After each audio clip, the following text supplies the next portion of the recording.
either by calling their name on the space or by having them come to give their stand or no stand. It on civilians. And I think we are building a system that we want to showcase to the world. Ali and Nnamdi Kanu have always talked about the kind of system we need. Kingdom, wait, before you continue, no vex. Is today the first time you see the face of that commander speaking on the social media? Because he unveiled his face, I think, whether 3 months or 4 months ago. It's not about his face. Okay. I'm not talking about his face. Okay. I'm talking about the positions that we are trying to take. I think you should allow me give you my submission so that I can allow you to talk. Wait, I've gotten some few points you made so that I know. No, I have not made my point. I have not made my point. Go ahead. Thank you. So it is very, very bad to start that way. And I want to beg you. You are a man, I believe, how smart you've been handling issues now and before. I think you can help us to get them out of the public or out of the issue going on with our democratic system. Please let the military stay off this madness. 2. Okay, wait, Kingdom, wait, because it's like you're contradicting the whole thing for yourself and your listeners. My information minister, I'm sorry to interject you. I am sorry to interject. You see this guy. Wait. 1 million, relax. 1 million, relax. 1 million, relax. 1 million. Kingdom, nobody brought or dragged out our defense to the media or to anything. If you listen to them, they said they are coming out to speak because of their safety. Because of their safety. And then they started explaining to you that they are coming out to speak to you because of their safety. And they are cautioning everyone that, Madam, you must bow, had a meeting with them. And then they told Madam, you must bow 3 things that she must not go against, which PM has set in place and which is working for them, and it is their security. They are the security men on ground, and then they also have their security to protect themselves. And they said these things are, you don't touch the PA of the Prime Minister because he is our eye. He's the one that we use for everything we do. So don't touch him. Don't go there. You can go ahead and do anything with your government.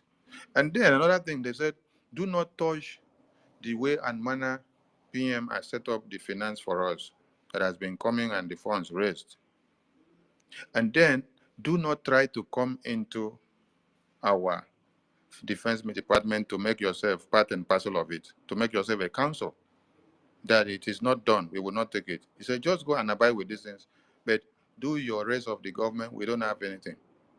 And then when you now see that, Madam, you must bow, have violated these things that they gave her, they came out and then say, now we have gotten intels and messages and see that you are forming a counter group.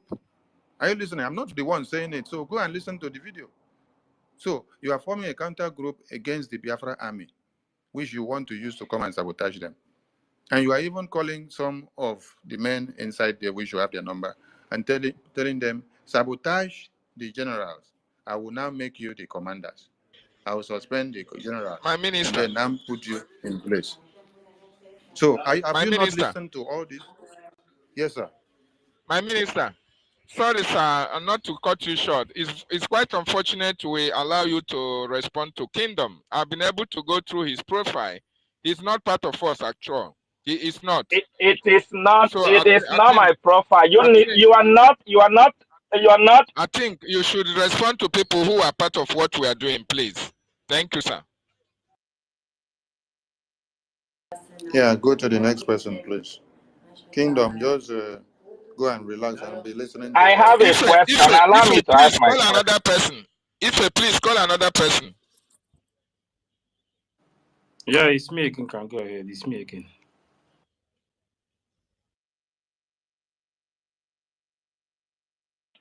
Yes, Good day, everybody. Whereas Kingdom is having his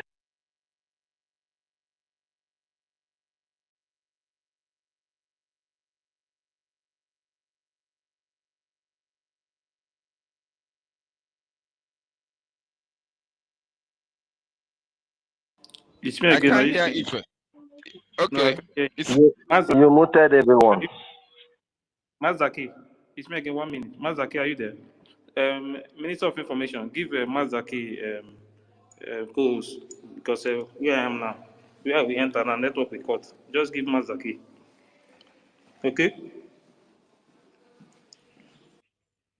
okay. It's me. Go ahead. Yes, whereas Kingdom is resting in the listening section, we advocate that we do this roll call sequentially. Yes, just for us not to, for anybody not to feel inferior. Some people might have something to say. That was why they came earlier. But because you overlook them and you are calling somebody, they will lose their line of thought. So please, let the roll call be sequentially according to first come, first serve. Secondly, I will say to our finance minister, you talked about OGOJA, one man that is now the Minister of Defense, according to the BAO government. So the Minister of Defense that was appointed by Ngozi Arabiezi is saying that the memo that was sent out by his name and signature wasn't his making. Some of us wasn't privileged enough to hear such.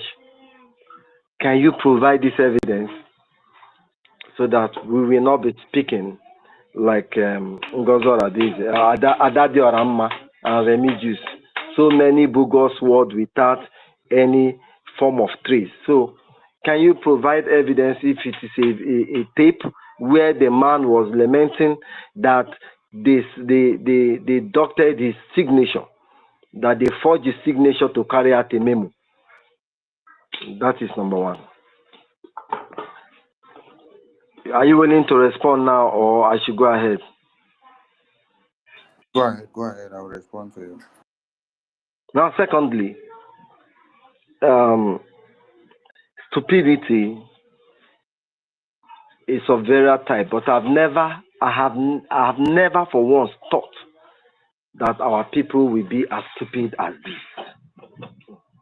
This woman came because that was what I wanted to hear. I've heard it from her directly, and I was asking myself, am I the only one that had this woman that Nigerian government were planning to release Mazen Nnamdi Kanu to come and disrupt Finland declaration? That was why she declared it earlier. Is that not a sacrilege? You know what the Muslims do? Because they printed cartoon of Muhammad in Denmark, in Kaduna, they were killing Biafrans in Kaduna, in Kano, in the northern Nigeria. Because somebody talked about them comic in France, they were killing Biafrans in Sokoto, in Bauchi, in the whole northern Nigeria. What Ngozi Oradeze said was a sacrilege.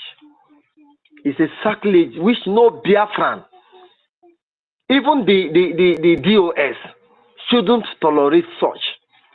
Saying that Mazen Nnamdi Kanu is now a willing tool for Nigeria, giving all his ordeals, staying in Nigerian detention against all odds, rejecting every position, including vice president and oil wells. This good-for-nothing woman said that Mazen Nnamdi Kanu was supposed to be released to come to Finland to disrupt. To disrupt what we are doing. It's a sacrilege, and nobody should take it light. In fact, you can slap my mother and I will forgive you. But bringing this kind of visual affront against Mazen Nnamdi Kanu, I consider it a sacrilege. It's a pure desecration of Biafran people. That very thing that we heard sacred is what this woman said are part of the reason she declared 29th of November as against our plan. Because Nigerian government, among many things, wanted to use Mazen Nnamdi Kanu to disrupt. Did we hear that? And who is peddling the rumor of Bianca Ojukwu? Who cares about her? Who is peddling the rumor of Bianca Ojukwu being involved with Simon Ekpa? Interrogation. Simon Ekpa's interrogation. Who cares about her? These are the rumors coming from her camp. Nobody cares about them. So, my people, I would like you, our information minister, to play that voice that we had on this space. Among many things I want to say, but that voice, maybe by the time it plays 2 or 3 times, those who are lost in thought will regain their mind, will regain their sense that this very woman has heard the very institute that we held very high and rubbished it. Mazen Nnamdi Kanu have not given up. Mazen Nnamdi Kanu is still fighting for Biafrans, and because of Biafra is why Mazen Nnamdi Kanu is suffering today. So our position, our suggestion, her thought on Mazen Nnamdi Kanu is a sacrilege, and God will punish her. I will hit my mic.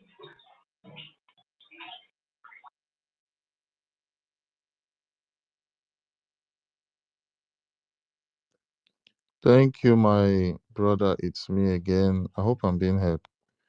Yes, you are coming out clear and loud. Yeah, thank you, my brother. I was also shocked when I heard those words from her.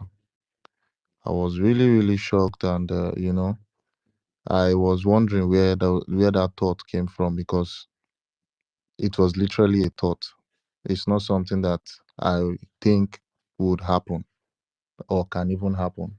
So for me, literally, it's something that she premeditated, and she tried to gather every information she can use against whoever she wants to use it for. And I know I'm talking about the people that she's accusing, the cabinet members she claimed that were not in support of her. So she wanted to use that as a tool to attack every other person, but she did not know how she was going to put her words. If you listen to her very well, she was like shaking. You will feel it in her voice. She wasn't able to put those words together. And that was what I can say from what I heard about the Nnamdi Kanu that she talked about in that convention, that bringing him would do this. I really did not. I really did not. Yeah, I can hear You you. are trying to make an excuse for her by saying that her voice is shaking. Everything that she has been, go and listen to her. She has never been articulative. She wants to say something, the other thing will come out. Her voice has always been shaking. Look at that Finland protest. Look at when they were interviewing her. She was not articulative. Till today, her voice has always, because she's not herself. She's playing on somebody's script, which is, by the way, the Nigerian, the British script. Because this woman is still part of People's Club of Nigeria. This woman is still part of NWCS. This woman is still part of major groups in Nigeria. And in fact, one of her groups, she is posing as a president, which she is not. And they debunked her. So her voice is not shaking because she doesn't know what she's not playing her own script. She had a greed, she had intention, interior intention of entering, but everything that she's doing, I can categorically say that she is playing somebody's script. She have an handler. And I've said before that whatever they are doing it hastily so that Donald Trump will not emerge. So they want to silence every voice that will speak. Thank you. I've been here before they give that guy mic. I hope I'm coming out clear. Which guy are you talking about? You mean it's me again? Is this how you want to overthrow me? No, the guy now where they give mic. It seems if I called his name, is it Kingdom. the guy you guys removed? Kingdom. Kingdom, yes. Then and it's me again. Then it was me. Okay. David Nana, Dr. David Nana. I don't want to overthrow anybody. I don't want to tell anybody. Mazi Tech Biko Ganiru Obiko, I will love you, sir. Go ahead. I'm just joking. Greetings, Biafrans. I greet you, my Honorable Information Minister. I greet you, Dr. David Nana. My brother, Master K, I greet you. Nosu Biafra. Is that Nosu? Because the voice look familiar. Rage and Fury, I greet you. Our academic highest and the mid-brigade, I greet you. Biafrans, I don't have question. I just want to chip in into what we have been discussing, because it's time we start, enlightening Biafrans. With what is happening now, I've come to the realization that most people, in this struggle depends on people for their freedom. Now, let me elaborate what I mean. Okay, they depend on, is whatever Sonia Kwawat, tells me, it is the truth. It is whatever Ogenkere tell me is the truth. It's whatever my COS tells me, that is the truth. They have forgotten that we are Biafrans. That if we say we are Biafrans, it's not everything the COS say, it's the truth. And this thing has made me, I have been busy all this week, investigating some of the accounts, including some of our sisters in the United States that we were here on this media together. We have been co-hosting, we have been discussing critical things, including Starman, Tochi, people that I feel like these guys are educated, they are well articulated, they can put one or two together and they can reason properly, right? While I was doing that, I contacted one of my brother in Italy, and I was like, I'm disappointed at the way Biafrans fall victim of a fraud, or what I called, fraud. And the guy said, my brother, are you listening to me? I said, yes. He said, go and pray, oh. Go and pray. Now spare be that. Now spare be that. I'm like, why are you saying this? He said, tell guy, do you remember what I told you in 2022? I said, no, I can't remember. He said, you remember during the Madamazu Kawanko and Gaddafi saga? You remember what I told you? Go and pray. And then I went back to that voice note and I remembered it. I played that voice note and fear catch me, Biafrans. Fear catch me. Because the woman we are talking about is an agent of Nigeria. Agent of Nigeria. With what is happening, the way I connect my dots and the way I do my investigation, Biafrans, I am begging you guys, wake up. We do not have time for this. This is why she is there. She's not even wasting time. This is exactly why she is there. She managed to enter our PM, which is fine, but she cannot enter every Biafran. My question is, where is this woman? Even while we were coming from IPOB, where is she? I have never heard about her. Obviously, the whole saga about this woman started in 2022. Everything I know about her was just from 2022. While we were battling autopilot, when they were calling us autopilot and so on, I have never heard about Ngozi Orabeze. If anybody have heard about her, somebody should tell me. Where did she come from? And how did we get in here with her?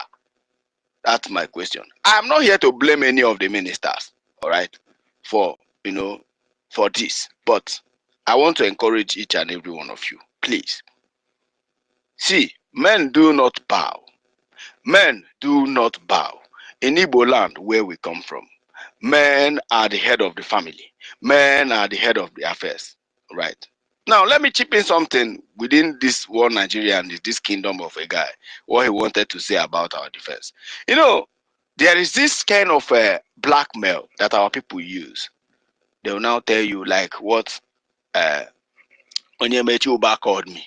And I blocked him since that day, to reach me. And that was the day I stopped, giving people my cell phone number. Onyemechi Uba called me and told me that our leader, Mazi Nnamdi Kanu, laid a structure. That guy, you know about this thing. You know about it. And that's for me is like a blackmail. He is trying to emotionally blackmail me into submitting to rogues. Those I call rogues, It's a blackmail. And when you look at this, the likes of Starman, Justice and Fairness, and Tochi them, you find out that these men are now victim of this rogue I'm talking about. Now, let me connect the dots to Biafrans, all right? We are questioning. Some said, that guy, be very neutral, so that these delegates will work. We were questioning. And I received a call from, our coordinator in Enugu. I'm like, what's going on? Before you know it, a memo came out. That was when I now officially know this thing. I said, what is going on? He said her name, she removed her from every group. She removed him from everywhere that he can lay up. And he said he removed even some men that matters in that group. This woman, gather mind. Enugu, where they're very, very sensitive. They fear. Gather mind, remove coordinator of Enugu. And in replacement of that coordinator of Enugu, Biafrans, do you know who this woman replaced? Oganiru, arch enemy of Sitatum. Now I know where they are driving. That same day she removed this man was the day Soludo announced another security in Anambra. He called it Udogachi, Operation Udogachi. And you all know that Enugu and Anambra work hand in hand as security apparatus. Now, Biafrans, which other thing do you want to know? When somebody attack your finance and bring you down financially, when somebody attack your defense and bring you down in terms of the defense, when somebody attack you on the issue of information, this media team, we have done a very marvelous job.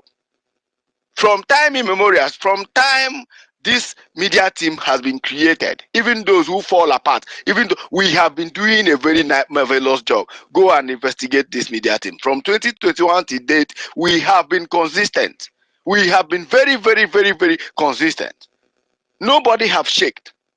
How on earth are you now telling me that the man who is in charge of this media team does not know his job?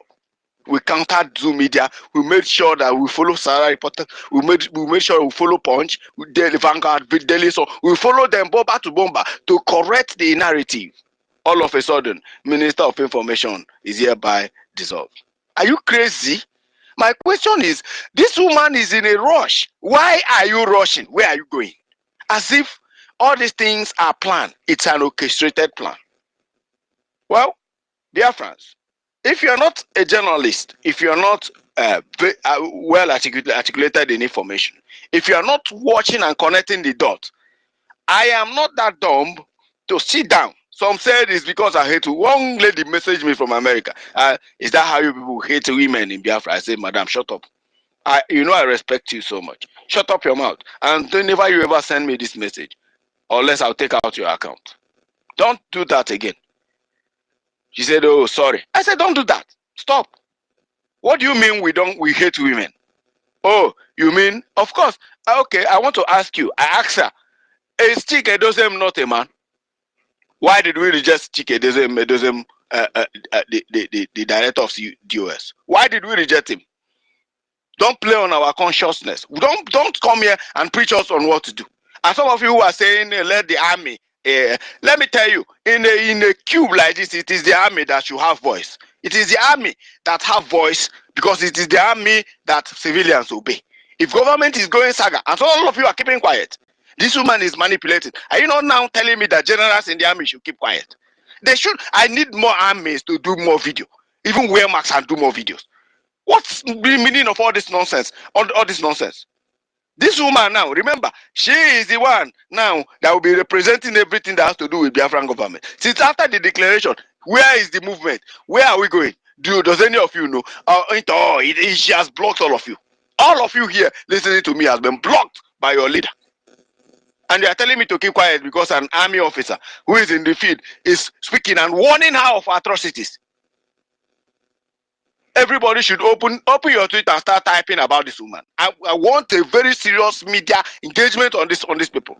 She have recruited almost all the DOS ERATs, all the obedience, Zita that I knew her, a very well articulated obedient. I know her very well. Every organization, obedient organization, Zita belongs to it. Every obedient, she belongs to every group. The people who are leading PDP article are now in charge of Biafra. Come on, man, guys. What are you saying? And is that the way we are going to counter, this? Let me tell you again. Another intel. Enugu governor is about to launch a very deadly. Just watch. From now, before the end of December, you hear it.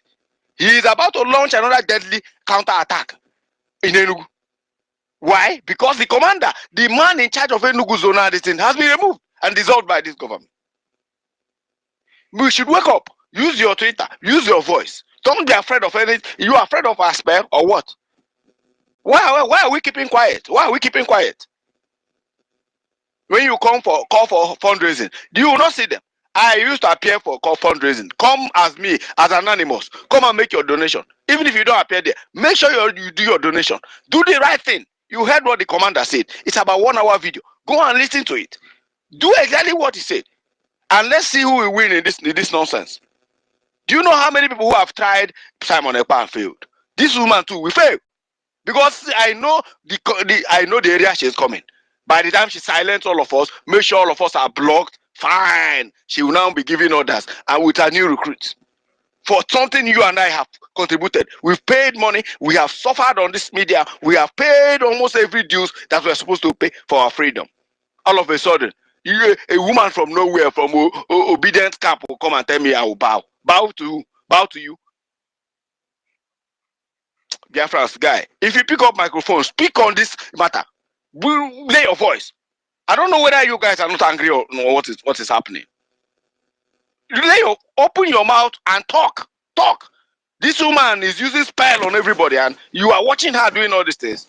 She has blocked me. Blocked all my accounts. If I want to, message her, she'll block me. Nobody. Is that how you want to govern us? Even our prime minister, I'll message him and he will respond to me. Who is she? How much does she think she have? How much are they paying her? The government is paying her that she cannot live to enjoy it. Thank you, Biafrans. So many hands are up. Thank you, my honorable Prime Minister of Information. Thank you, David Nana and Mazdake. Thank you, my brother. Third guy. I think the next in line is 1 million Simon Ekpa in me. 1 million. Odeshi. Nah.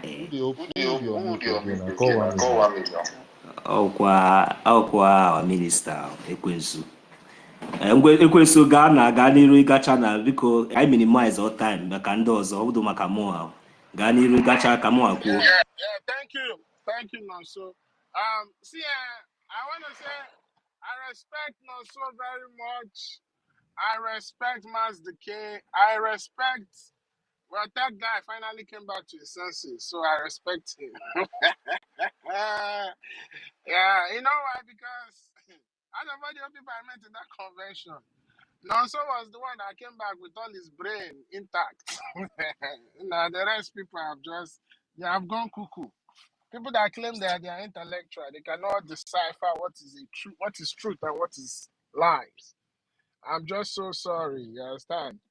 Even Mr. Justice of all people giving speech on the podium came back and is like they took away his battery brain in Finland. Well, anyway, there's one question I want us to ask ourselves. How come it's only Madam You Must Bow that is getting intelligence from Nigeria?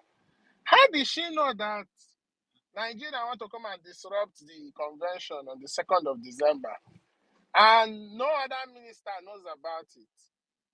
And this is not confirming that when she say she is talking to Nigerian politicians, you see, it's making sense. The dot is connecting.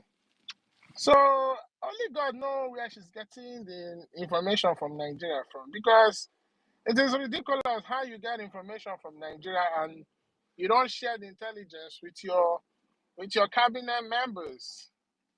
You don't share those information with the cabinet members. So what kind of well, she's not even a cabinet member. She's just a staff to the PM. But if you have vital information like that, how come it's only you that knows about it and others don't know about it?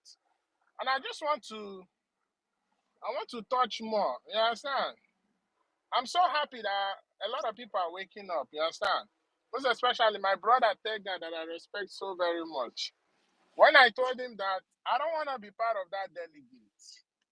You understand? You know, right from the beginning when this whole thing starts, we were the ones that first started shouting that this woman is up to something. They thought it's a joke, but as days goes on, everything is unfolding. And the reason why I never want to be part of that delegate is because you cannot make peace with the devil or somebody who has come to kill and destroy you. Why are you trying to make peace? Because if you are trying to make peace, then you are covering the atrocities that is about to happen. But today, we can see how everything has turned out to be. So, the question we should be asking ourselves is, what is the way forward? Because that guy was saying, this is not how you govern us. For me, she doesn't govern me. Whatever she's doing is on a foundation that is very, very, very illegal. And I have nothing to do with illegality. You understand? We only have something to do with the way the Prime Minister has put everything in place. And it is good because my goal and my wishes was for this Surugede dance to continue to play. Because the more he plays, the more we will see the wolves out of sheepskins. And you can see what's happening today. And she came and even exposed herself further. She came and she exposed herself further. So when you ask her that, what is the document that gave you the legality to say that they told you to act in surrogacy? In a government, there's nothing that surrogates. You understand? What only exists, excuse me, what only exists is the constitution that governs that government. The constitution makes solution for any eventuality, even if the PM is not around, even if the head of the cabinet is not around, even if the House of Rep is not around. So how will you now come and say they sent you a text message? And my people, I want us to look deep into that text message. Your Prime Minister addressed you as my dear Igbo people. It doesn't make any sense. So the very first day I saw that thing, I just laughed. Our PM that never received a note or a letter from the so-called most trusted, because our PM said that you cannot take order from somebody who's under duress because you don't know if what he's saying is coming from his heart. So my people, those who want to remain foolish are the ones that want to remain foolish. Everything that's happening today, antecedents in the past, has always showed that things are repeating itself. So why would you make the same mistake? So the best thing is, what greatness is here insulting me. Man, this woman really hire a lot of obedience. But anyway, as we all say, it's only the truth that will start the test of time. Now they are done with their lives and they are resorted into propaganda. So let them keep on. Let them keep on. Let them keep on. But at the end of the day, this battle we're going to win. And indeed, Biafra will come. So those of you There's still time for you to repent, oh, because you cannot fight the Biafran spirit and expect to come out the same. Because the fight of the Biafran spirit is the dance of the spirit. Our commander said it yesterday. So I just want to say thank you for this opportunity. Biafrans, continue to stand on the path of truth. Because truth is a far more deadly weapon than guns and bullets. And with the truth, we will destroy the zoo and get our freedom. Thank you. And what greatest? What greatest? Stop texting me. I told you to stop texting me and unfollow me. Don't text me again. You hear me? Stupid people everywhere. Yeah, thank you so much, my brother Chukwumeze Kwensu. Man, you see that name that you just called? Man, I've been holding myself for a very long time, but I unleashed it on him today. Let's just go to our order of the day and not talk about that irrelevant dude. He's very inconsequential and he talks like he doesn't have brain upstairs. Someone that supported Kamala Harris with all the baggages that she wanted to bring upon Americans. She knew what Kamala Harris was upon, and this dude went on to support this evil woman.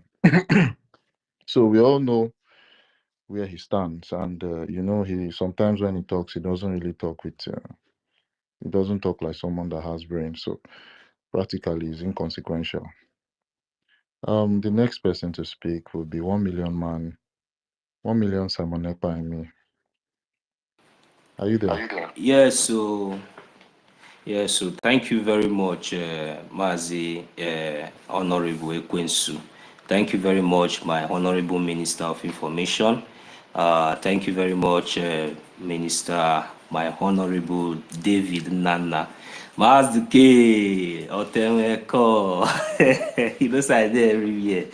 I see you, my Minister, MID Bridge, verse 334. Let me not use much of our time. So thank you very much, Ekwensu, for that college. Say majority of them park themselves for one side. Oh God, just carry me, go put me for one side.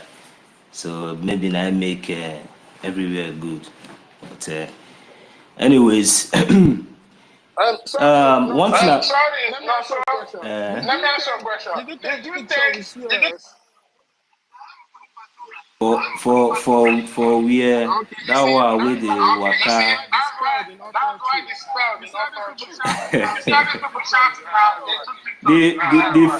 The fire that was with me was too much. You know that when I met her, I greeted her and I wanted to have one or two words with her. The way she just but I say Holy Ghost. The way she moved, I say I buy one of those people that are.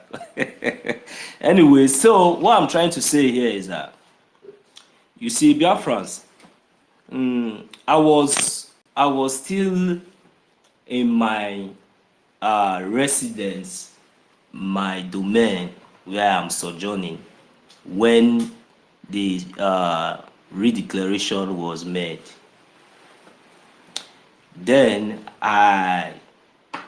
fortunately, I picked up phones. I tried to start calling. What's going on? What's going on? We hope the convention will still commence and all that because, I'm still on my way coming.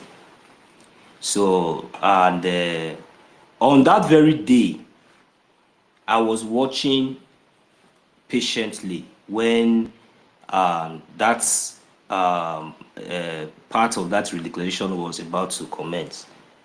So, but I saw one of our minister, I think our sister Chioma, was the one standing close and, encouraging this backing dog, that you can do it, you can do it, you can do it, don't worry, just you can do it. I was watching. Apart from that one passed. She later did it. So on the 2nd of December was the ratification and the results of the referendum. So now, already, we were already told that the result will be coming out in 3 weeks' time. So, which means there's no need for signing, there's no need. Me, immediately, I was here. Immediately I saw those things, that was why I was calling. I said, what about the ratification? What about, those kind of, that was what came to my mind. So, but to God be the glory. I don't know what happened on the second. Unfortunately, I don't know how the miracle happened. Everything came out, and it was on the second that the redeclaration was ratified and announced. So I want to ask a question now. Was it that the very first time when she told Biafrans that the result will be announced in 3 weeks' time, and unfortunately, just within period of 2 days interval or 3 days interval, the result was not only declared, it was ratified and also signed and was declared. So I want to ask a question. This question goes like this. Is that the beginning? Is that where the beginning of the whole issues started from? Because maybe you might have succeeded in doing what you wanted to do on the 29th, but unfortunately, you also told lie that it is going to be ratified in 3 weeks' time. Unfortunately, in 2 to 3 days' time, this result was ratified and declared. So, and I believe that this one will never go well with anybody, with you or any of your co-hosts. So, but the only submission I'm going to say here is that please, if you know any amount of money that you have been receiving from the so-called Janjaweed terrorist zoo state, please, we beg you in the name of God, return. If you cannot return it, stay clear. I will yield my mic. Thank you.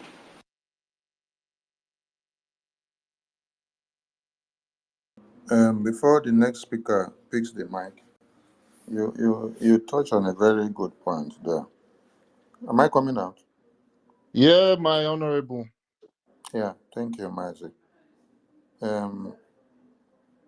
Prime Minister gave a task to the Electoral Commission that is in charge of the Biafra referendum. And this commission knows that the date, according to the Prime Minister and the program, the ratification and the declaration result is to come out on the 2nd. Now, the portal of the election, the Biafra referendum, closed midnight of 28. Midnight of 28. I want all of you to ask yourselves the question. If the portal of the election closes midnight of 28, and that midnight of 28 of Biafra time midnight, that should be 1 a.m. of Finland time. If miracle was to be done, what kind of miracle will you compute the result of the referendum from the midnight or 1 a.m. of 28 of November to 7 a.m. of 29, when you are on the flight traveling from America, you're traveling from Europe, you're traveling from Africa, you're traveling from UK into Helsinki, and you take another car or bus or train from Helsinki to Lahti. So the Electoral Commission knew that their computation of the result must and should be ready before the early morning of the 2nd December, so that they can use it starting from 7 a.m. when the event started, or 9 a.m.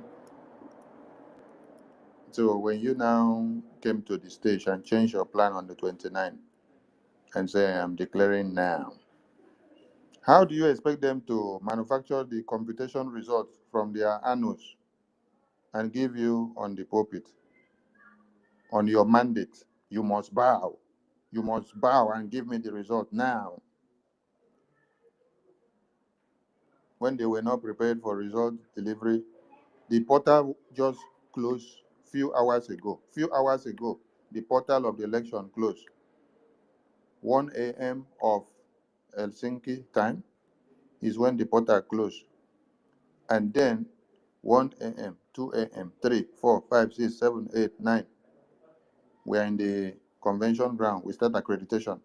So this electoral commission should have killed themselves to make sure that when Madam say, I need the election result now by 9 a.m. on the pulpit, they will now go and start doing magic. If it was so easy that the computation of the result will come out within seconds, why didn't Madam do it? Why didn't Madam hire our people to do it?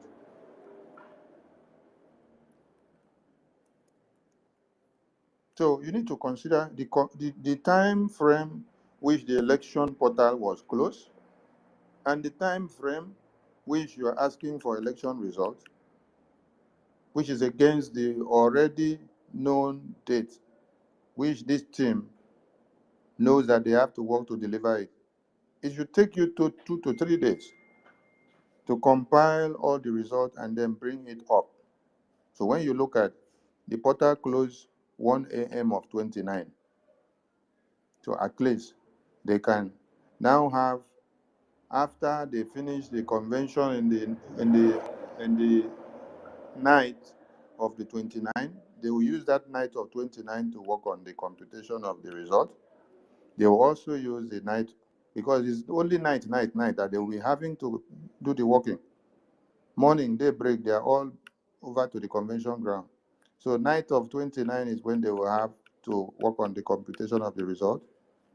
Night of 30th, night of 1st. So they have just 3 nights. And these 3 nights are not even long hours, short hours. Because even when they finish the convention, they have some other meetings to attend and to put them in place in order.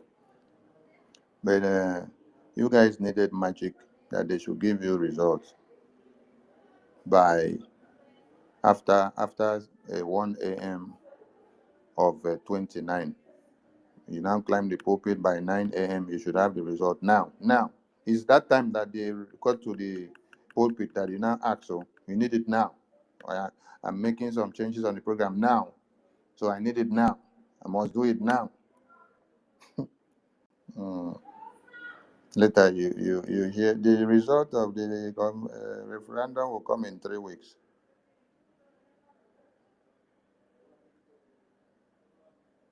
Thank God we are here, and Biafra is here. Nobody can take us backward. Master K, where is our second co-host? Network, don't carry on. Master Yes, K. in network. Okay, I think I'm bringing him back. Who is the next person, please? Please, let's not stay too much on the too long on the mic when you're asking your question or making your submission, because there are many hands that are reaching out to the microphone. Okay, please go to the Thank next you. person. Onyere should be next. Or our Sorry, lady can I wants to ask go first. question? Can I ask our minister's question now that he's here? Just all Yeah, you question and can. then. Okay, my minister, good evening. Just want to ask you a question, follow-up question for what our sister Helen Peters asked before about our PM. Because we are not, where is PM? Yeah, everybody's talking. I know. Let not it be like when Carol White, they mean Ejiofor, if you go to court, I see Mazen Namdekan. If you come out, you say Mazen Namdekan is in a high spirit. Because we are sick. Like, I am sick and tired of PM is fine, healthy and hearty. What is going on about his case? And again, there's this woman bring out the Biafra government in Nigeria Well, is it government's as official this X handle? Is it? There is normally that handle. I used to watch PM sometimes when Twitter is restricting his program. You will see it on the government website. I know a government handle, X handle. It's not more. Is anybody talking? I can't hear nothing. I will take you down and bring you up again because somebody is talking. Mercy is talking. Yeah, we need to see our PM to know what is going on. If these people have killed him or they have jailed him for a long time, so that we'll know. Tell us the truth. So that we'll know. We are sick and tired of PM might come out soon. He will come short. He join us shortly. Then the next news now will see that he's in Nigeria. What is going on about him? Because please, that's all I want to ask. I can go down now. Yes, thank you, Mercy. Mercy, nobody can take our PM to Nigeria. We are not in a banana republic. Nigeria is Nigeria. Africa is Africa. Finland is not Kenya. Finland is not Nigeria. And the case of or the interrogations or the follow-up of PM's interrogation comes up every 2 weeks. So the investigation and interrogation is still ongoing. And the way the investigation is going is that he cannot talk to you. He's not allowed to talk to you. So the system is not like Nigeria, whereby someone is standing a trial or being investigated and then they will turn it to a media mockery. You know what one Nigerian used to do at times is that they make media mockery of the accused or the person that is undergoing investigation. And he has not even gotten to the point that he is convicted that his face or photo should be, or his video should be published, or is in saying that he will be walked about in the media that people will now say he's not committed any crime. He's just in the interrogation room that is being interrogated. But it's incommunicado that you cannot communicate with him because of the investigation that is ongoing. So he's restricted from talking to you. That is why he cannot use his phone to chat or drop messages for you to hear. So anyone that is coming to say PM said this, PM said that, tell them that I said PM is not talking to anybody. PM is not allowed to talk to anybody. They are coming to Sorry, live life. yeah, sorry if I may ask, please, if you don't mind, if you can close. This since Nigerian government have no right about this. I mean, they don't have any clue about what this interrogation is all about. Who are if you want to, if you can answer the question. If you don't want to answer the question, it's okay. May we know the people that sent that petition against him and what is it that he's there being interrogated for? Please, if you don't mind. Have If you you want to people answer the forgotten? question, Yes, have you people forgotten that this investigation started in 2023? This interrogation and investigation that he was invited in 2023. So this is a follow-up. They did not finish.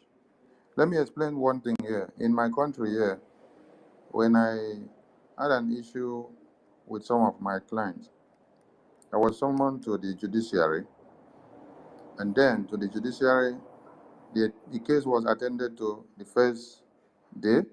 After then, I was told to go, they will call for me another day they need me. After like 6 months, when I don't expect, they called for me again. And at this time, I had to close down my work. Getting to that place, my phone is kept out of my reach. For the whole day that I will be there, my phone is kept out of my reach. All the calls that comes in, they say I cannot reply to anything. Not even a family member that will come to see me or to hear or know anything. They said no, that I am secured in their hand, but I cannot be allowed to interrogate with anybody until the interrogation I have with them finish. After 6 months again, I was called up again. After 1 year, I was called up. This case lingered for 3 years, and they will be calling me up when I don't know, when I don't expect.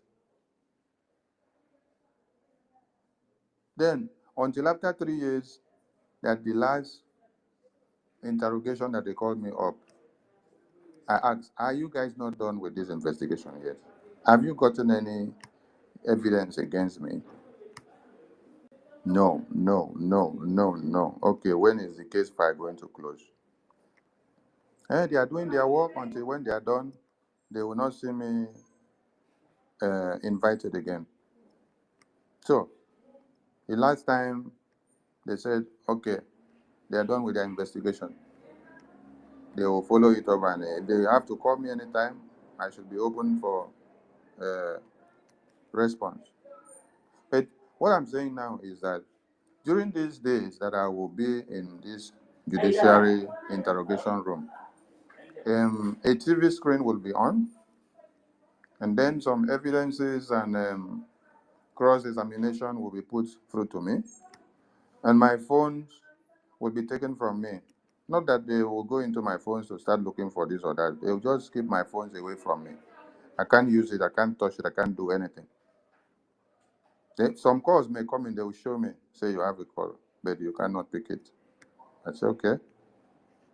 Throughout the day, so for example, if I had been called upon abruptly when I did not expect, and then I had to be there, and then maybe I left my working place and nobody even knew my whereabouts. Maybe from that morning till evening time, before somebody will get to know. They will now come to speculate, Sonny has been kidnapped, Sonny has been arrested. Different countries have different modus operandi in their investigations and how they do their interrogations. And depending on the way the case is or the issues that they bring up against you. So how they will treat a case of a suicide bomber is not the same way they will treat a case of someone that is just accused of something when they don't have factual evidences. But the evidences brought against the persons need to be analyzed, reviewed, regular, until when the investigation is off and on. So this started in 2023. All of you remember when they said, hey, Simon Ekpa has been arrested in 2023. Then they were making the rounds with the news. They interrogated him, they got the information they needed, later it was released. And then this was a follow-up of it. But what is making our head go caca now is that he had the biggest and longest dream of his time to have come to be in 2nd December before they now called him up for this interrogation. So that is where Biafrans are not finding it funny. Yes, because this man has sacrificed everything and then dreamt for this very day of 2nd December, for him to be the one to stand on that podium and then talk to Biafrans, and then send a message to the Nigerian government, and then send a message to America, and then send a message to UK. So his voice was awaited up by all Biafrans to see the man of the moment. So where he is now, as he is in Finland, in his country, where the interrogation is ongoing, he's not in chains. He is okay. When the investigation is done, they will come and meet us. So we are not coming to tell you our leader is in high spirits like Carol White. No. You need to understand how different countries do their operations and their interrogations and how they work. So, like they say, different folks with different folks. Thank you so much, my sister. But his attorney is reachable. Are you guys hearing from his attorney? Of course. If we don't hear from his attorney, we wouldn't have updates to tell Biafrans that it's fine and that the follow-up investigation is still ongoing and not yet done.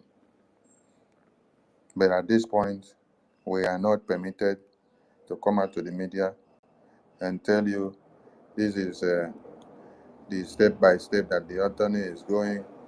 and where he's going and what he asked PM and what they asked PM and what they do to PM and the question they ask him and this and that. You should know this. When someone is under investigation, you don't come out to split any information. Even the police that is investigating the person is not allowed to bring out any information to the media because it could be used against the investigation unit. You're still under investigation. It is a confidential, so keep it there until when investigation is done. Don't bring anything out. Okay, thank you, my minister. That's all because I'm kind of scared because Don't be scared. N- Don't be scared. yeah, Don't be because scared. the rate this woman is running speed, she's overrunning the speed. It's like, That is why okay, we want all Biafrans to understand, to ask her the question. What is it she know that many don't know? sorry, come, What sorry. why is she running Trikara? Why is she trying to turn everything upside down overnight? So it's just power monger. Someone that needed the power so much. Mm-hmm. Thank you so much. Okay, thank you, my minister. Mazda K. Who is the next person? Mazda K. Yeah, thank you, Marcy. Thank you so much, Marcy. The next to go would be Onyenyere. Onyenyere, are you there? Yes, good evening, everyone. Can you hear me? Yeah, very loud and clear, my brother.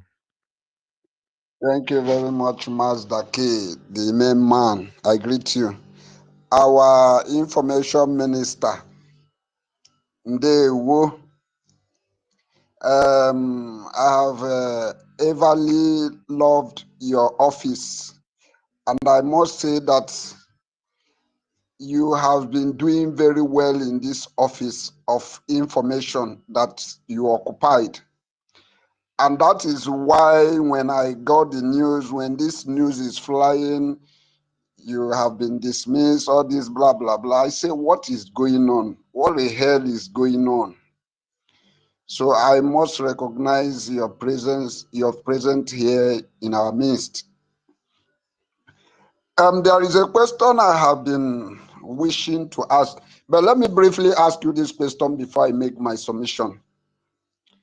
I have been trying to ask our finance minister this question before now.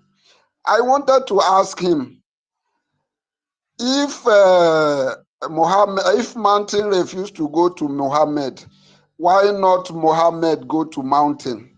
Since the so-called deputy prime minister have refused to reconcile, and we have a man that we believe that he, in the capacity of a man in his house, he should be the one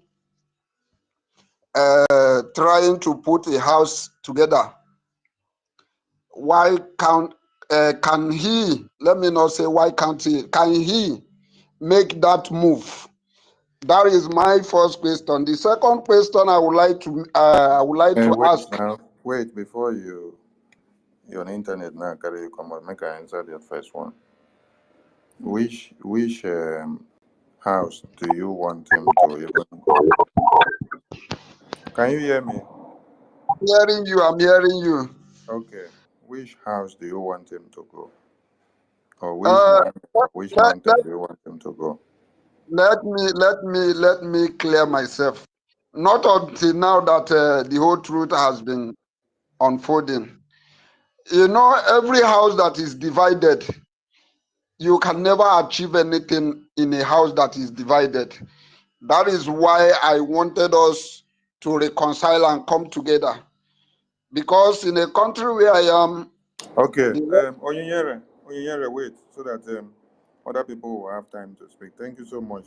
I have gotten your point now. Now, the house was never divided. That is one.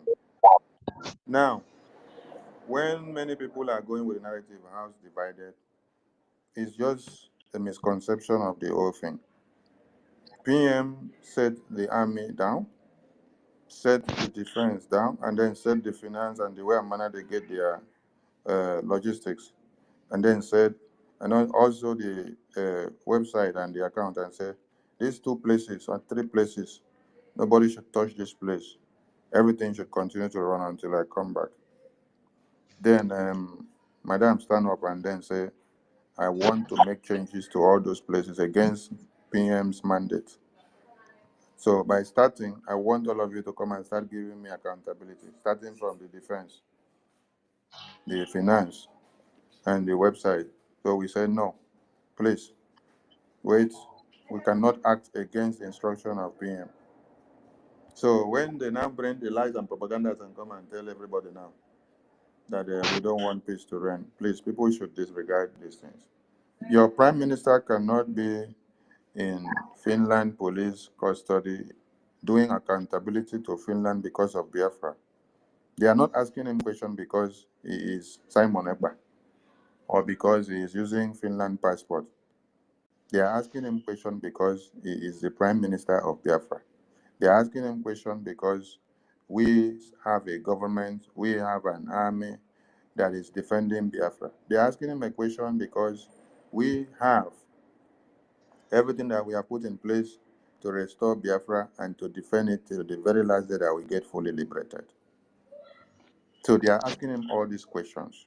So if the same people that he set up the house and left in his state and said, you people should overlook this house for me till I come back, the same people now say, we must prop the same prime minister now in his absence while he is inside the police custody to answer same questions. That is treason. There are people that can sit down and fold their arms and allow that to happen, which we know it will become detrimental to the defense and to the finance. There are people that will not allow that to happen because they know what is right and what should be done at the right time and what should not be done. Accountability is good in every settings and government, but you don't need to ask of accountability when the man is under duress, when the man is now facing the authority answering questions on your behalf, and then you're asking for the same man to come and give you accountability through the people that is set into those places to be working in those places. It is treason. It is treason against his person. It is treason against the Biafran people. It is treason against the sacrifices that this man has done for his entire life. It's just like now that our supreme leader has been kidnapped and is in the custody of one Nigeria. Then we are asking that they should go and bring accountability of how our supreme leader had been spending the money that we donated for ESN when ESN was launched. Whether we used the money to buy everything that was stipulated, whether it was well disbursed to the places that were supposed to go, how the money was disbursed, the account through which money went, the account through which we procured the weapons and everything that we used to defend motherland. That is exactly what you are trying to do. So if you support that we should do it to our supreme leader while he is still in the hands of the zoo terrorists today, then that means you will support to do it to our prime minister. Then that means you are as worst as the devil if you want to do that to the two people who have sacrificed their life, sacrificed their existence, sacrificed their businesses, sacrificed their family, sacrificed their generations. Just look at Adams. Adams is how many years? Adams now cannot feel the love of a father. Now look at the son of our supreme leader. That son now cannot feel the love of a father because the fathers have sacrificed their lives for Biafra than to sacrifice their lives for their children. And then you that is supposed to be clapping for this, their fathers, and to welcome them and to embrace them with everything you have, it is when they are in chains that you are setting up a panel against them that they should come and give accountability. Invariably, maybe some people may not understand. If you are asking the finance minister that was instituted by the prime minister or by the supreme leader to give you accountability in his absence, you are actually summoning the prime minister. Because the finance minister did not act on his own. He's acting on the instructions and approvals of the boss. So when the boss is not here and then you are calling him, come and give us accountability, you are doing evil. So some people may close their mouth and watch because they don't want to talk, they don't want to be thrown out of the cabinet, like they have thrown me out in a Zoom meeting several times because of standing against it and knocking me out. So I cannot fold my arms to watch evil prevail in my very before. That is why. So there was nothing like Muhammad go to mountain, mountain go to Muhammad. From what I just said now, the generals from the battlefield just concord. Nothing out, nothing in. They said, these are the meeting we had with you behind the scene. We agreed, and when we told you, don't go here, don't go here, don't go here. And it is the same thing you brought to your cabinet to come and put accountability, blackmail the people there and say they don't want to do accountability. The money they give them, they don't use this, they don't do that, they don't. So the people that don't understand anything start giving you the support. Yes, we need the accountability. We need the accountability. They should come and give us accountability. Which accountability? Accountability of a man that is answering accountability to the police. No. So there was nothing like divided house. What you could only see is that the madam has gone to establish a new government. You can see how she is now scrubbing the defense official page of this Biafra government under Prime Minister. She has scrubbed it today.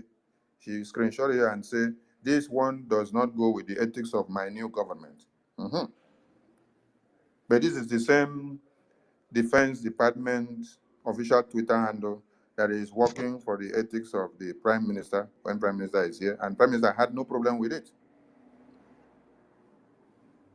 So I want everyone to understand something. It was nothing like fire here or Muhammad go to here or no. So get the point straight so that you understand why Sonny's name, Ajari's name, Nkere's name, Finance Minister is everywhere. This is the reason why they have come out now to say, I am a kidnapper. Because I stand to say you cannot do accountability on the head of Prime Minister. They now say, oh, I brought Nigerian government to Finland to come and destroy Finland Convention. When we say I never even reached Finland, no. You see, huh? So now they see open mouth say, we wanted Onyendu to be released so that he will come to convention. So you are against Onyendu's release. You are against seeing Onyendu in the convention. At times, some people know for even the open man they talk. When you try to talk, that is how you will be exposing yourself. People that are listening to you should have a sense of reasoning to understand. So are you against seeing Onyendu in the convention? So, my brother, I hope the point has been made clear. Okay, thank you very much. And one other thing I would like to ask you is this. Please, there is a video, this 247, analyze. He showed that video that Van Van Van was the one interviewed that Finland man, and that man said he saw our prime minister last night. Please, do you have anything to say on that video? Did you listen to that man that spoke in that interview, verbatim to verbatim? Did that man say, I saw him last night? That is what the video he posted was No, trying to. listen to me. I said, did you listen to that man that spoke in that video? Did the man say last night? That is what I'm saying. I said the video, according to, I don't know if it is edited or whatever, but according to the video this Ugo 247 posted, that is what the man said. So I don't know if Listen to me. I don't think he listened to. I don't think he listened to the video. Go and listen to the video again. The question I ask you is: did you listen to that video verbatim to verbatim from the man's mouth when he spoke? Did the man say last night, or you only listen to the interpretation of Ugo 247? okay, maybe I'm the one that did not listen to it very well. Okay, let me waive it. Thank you very much. I want to make my submission, please. I want to Okay, that. now let me, before you go and listen to the video, that man did not say last night. The man said last autumn. Last autumn. So when you go and listen to it, you hear it well. Ugo is a Tiboribo. He has ear problem. And when they are doing propaganda and blackmail, they will turn what people say upside down. They are the same people that are doing broadcasts and say that I am a kidnapper. I kidnapped somebody in Nigeria. So if you ask them for all these things with evidences, they cannot give you. So it's just part of the propaganda and blackmail that they are doing. You can see Victor and Remigius, the QTV, the rest of them, they are posting dead bodies of people, and then they say these are the people that Gaddafi killed, that they made Prime Minister to suspend him. But Prime Minister, when he wrote his dismissal letter of Gaddafi, he did not post any video and say these are the videos or photos of people that Gaddafi killed that I'm suspending him. But what are they doing? They go and look for something and then put Prime Minister's name there to validate their claims. Do you get the point? So go ahead with your submission. Okay, thank you very much. Thank you very much. Thank you very much. And I want to announce it here in the public that I and my team, because I am an admin in my country, since all these things has been going on, and I have been paying so much attention on what is going on, and I have met the rep in my country. I tell him I am not comfortable with what is going on. Being that the rep has been given position in the Madam You Must Bow, so the rep now want to shut everybody's up. If you want to say something, he want to tell you that this is a government. Is either you must abide by the government order. So as it is now, I have made it clear, and I have contacted some of my members that this coming Saturday we are going to donate in account that our Prime Minister has made official, that's recognized by our Prime Minister, and that is where, if it is $20 we have, if it is $50 we have, any amount we have, we are coming there to put our money in that account that our Prime Minister recognized. That is what I want to say. And one other message I want to pass. I want to pass a message to COS. Let her know that she may be in America living comfortable, that there is people dying back there at home. There is people in Africa, there is people in Asia that are not living very well, that are very eager to come back to their land. And she's here in America living comfortably. Let her be careful of herself. And please, our information minister, I would like you to throw more light and tell us what is the, as in the qualification that makes a good leader. Because she cannot tell me she's a leader or she's a this and she's that. She don't want to obey the charter that want to go that govern the country that she's supposed. Let's just assume that she's supposed to be the leader. She don't want to obey the masses, the people that are the voice, the people that are the government. She don't want to obey, and she wants to be a leader. Please, in a short while, can you tell us the quality that makes a good leader, so that wherever she is, she will learn and know that if eventually the opportunity comes for her to lead, she have to know that there is a quality you should have before you can be a leader. Thank you very much, everyone. I greet. Thank you. Thank you, Mazi. Mazi said if she will listen. She doesn't listen, so that is the problem. That is why she has made herself a ruler instead of a leader. That is what you see now. A leader listens to the people. A leader gives audience. A leader attends to the opinions of the masses and then go back in to reconsider. A leader will not jump on the issue that the people brings up first. You will sit down, allow them to talk, and then till they all finish pouring out their minds before you now see and think of what and how it should be done at the end of the day. You shouldn't even be the first person to start doing the dissolution and the final say. Open the floor for deliberation. Allow the people to speak. Since we say it is democracy, let them all speak their mind. Let them speak all they have. You'll be jotting things down after them. before you now start think of, okay, let us discuss on this. Let's look into this one and then see a lasting solution to it. So, impatience is one problem. Ego and pride is another problem. All of you can see it. The power hunger.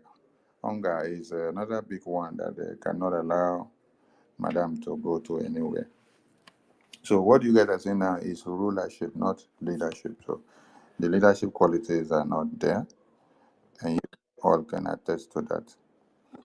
So you will not force a horse to drink water in the river, even when you have succeedingly forced the horse to follow you to the river. It's only when the horse decides that the horse will decide to drink. So what that means is that given the opportunity to serve the Biafran people, he will not be able to learn and to do it because the pride is too much, the ego is too much. So, and you can see that the Biafran people are already the kind of people that don't love that kind of pattern. It is what they are running away from in one Nigeria, and then you're putting them to their knees with another. It's a no-no for them. All right, Master K, who is next? I think it's an Americano. Yeah, Americano is next. Americano, you can unmute. You have the floor. Okay, thank you. I'll be very, very, very quick. One thing that I would like to say is that there's nothing hidden under the sun, especially in developed countries. Well, for the most part, things that you want to search for, you can search for. The reason why I'm bringing this up is because our PM, who really relies on all of us, who went to, who put himself in the forefront of everything when Mazen Nnamdi Kanu was being put on trial. He made sure that everything was tight and ready to go, especially with his legal representation. So let me just put some foundation before I go to what I want to suggest. Prime Minister Simon Ekpa-Njoku, he's in Finland. Finland has its own set of laws. It has its own language. They cover their own jurisdiction.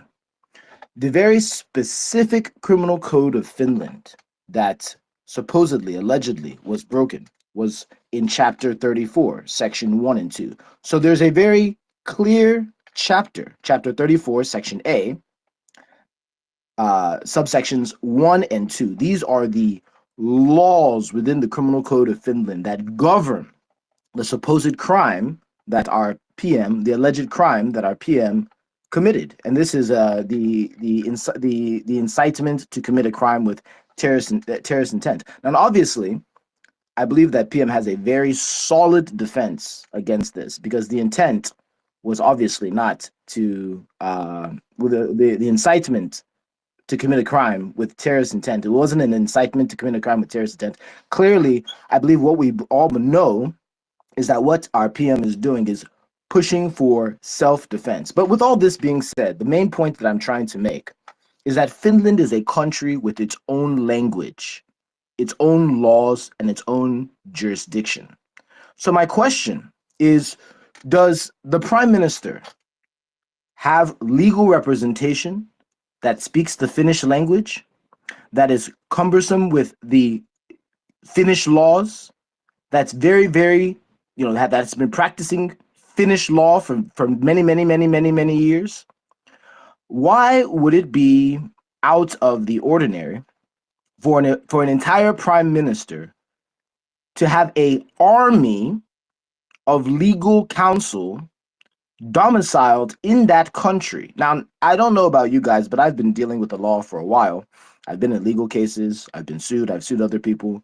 And to be honest, you want somebody who is domiciled in that place, who's very aware of the situation. And also, the reason why you want them to be domiciled in that place is because law firms don't just gain their notoriety by understanding the law. They gain the notoriety by the connections that they have in that country.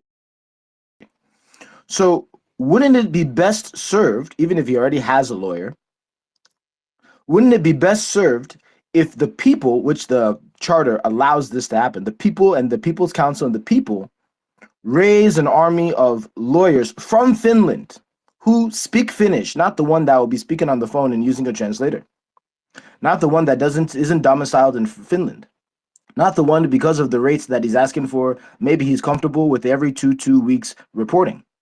I'm talking about a legal army that has the clout in Finland to move mountains.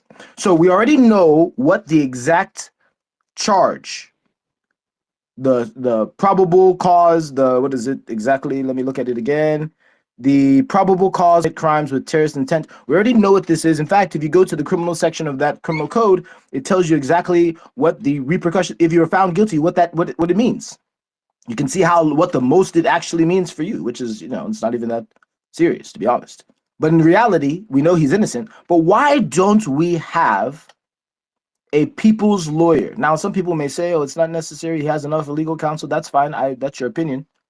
But my own PM, the one who's missing the time with his son, the one that's missing the time with his loved ones, I believe he deserves a people's lawyer that is domiciled in Finland, speaks the Finnish language fluently, understands the ins and outs of the Finnish legal code, and can sit on a panel conversing fluently in the Finnish language. And I believe that we won't be hearing any more 2 weeks, because according to the research that I've done, which is quite in-depth, because I'm not a lazy person, I do quite in-depth research, I believe that Simon Ekpa should be allowed to have more free movements and more free communication than he's already have. He's allegedly committed a very specific crime. Everyone should be aware of that very specific crime. They're not charging him with stealing this or stealing that. They're charging him with a very specific crime. Just like in the case of Nnamdi Kanu, this is even more important because in Finland there's actually laws.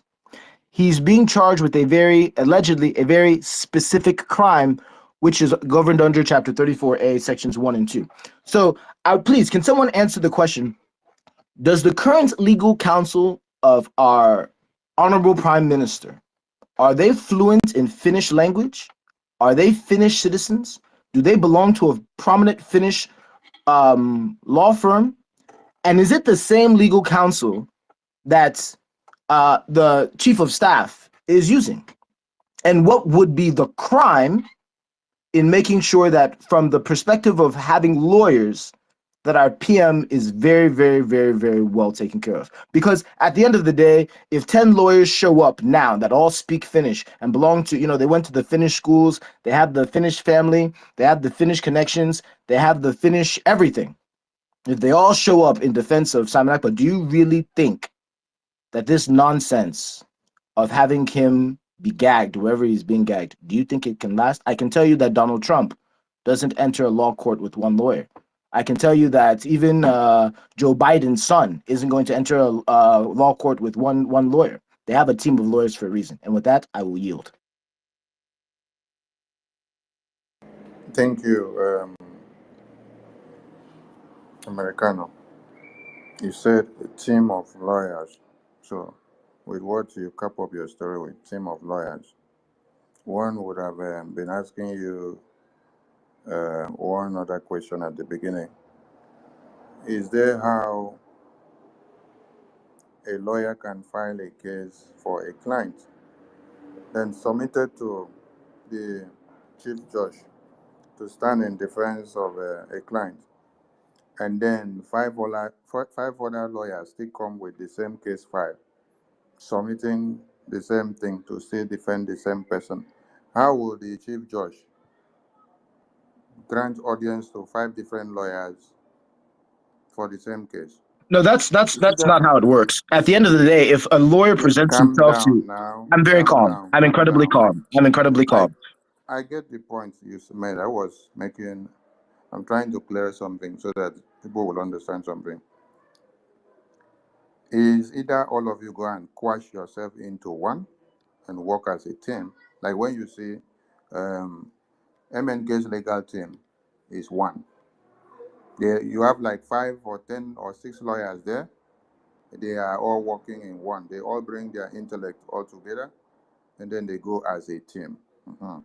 So that is possible to have, and that is what is happening to PM's case. And then if the legal teams are those that speak Finnish, how will they now go and bring a lawyer that has not been practicing in Finland and is conversant with the laws of Finland to now come in to defend the Prime Minister just because the case is on now and then it's brought in from another place? So it must be those that have been there before and knows their system. It's not necessarily that you must be someone that is born of Finland or born of a particular country to be the one to handle the case. How about our Prime Minister? Our Prime Minister was not born in Finland, but now a Finland citizen. So will you tell me that he cannot handle a case for any Finnish citizen that brings it to his law chambers? He will. He has the license. He has all the information because he has been part of the system. So he studied and become part of the system. He's knowledgeable enough now.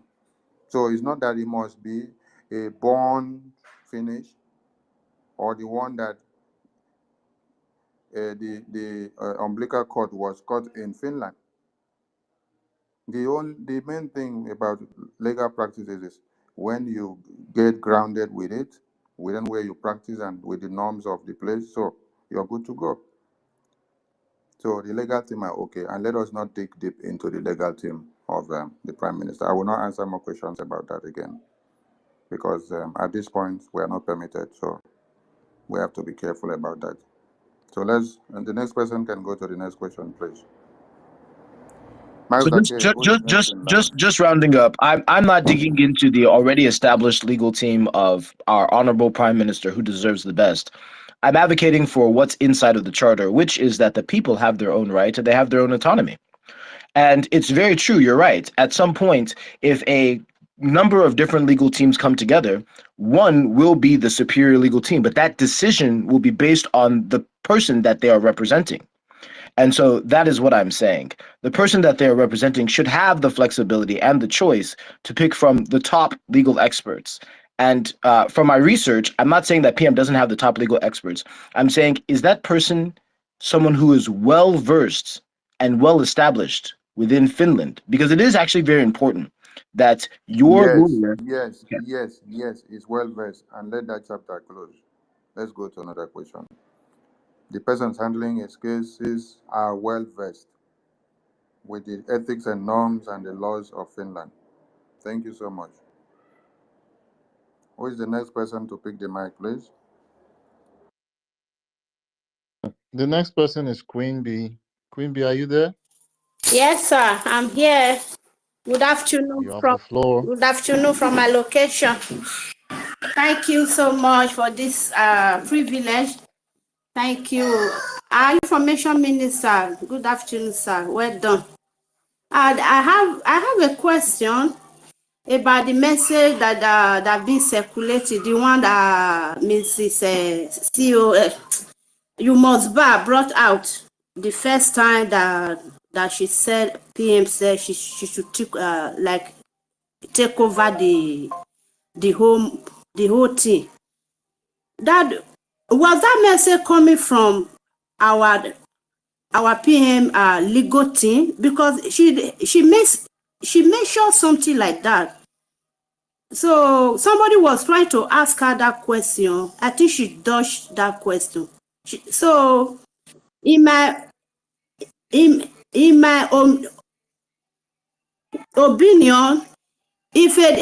if a lawyer have to deliver that kind of message, because it's a very sensitive message, it don't have to be a message through SMS. It have to be written, and that lawyer have to sign too, to make sure that what he's saying is true, nothing but the truth, not just a text message, screenshot message for that matter. So I think it's very, very deceitful. Right from the one I did not believe. Please, sir, can you make a clarification about that? Thank you. You see one thing, when Madam you must bow will say something or post something out. When you people ask her the question, she will block you.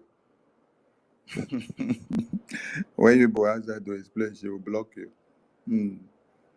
Like you said, a legal document should be a legal document and should be declassified.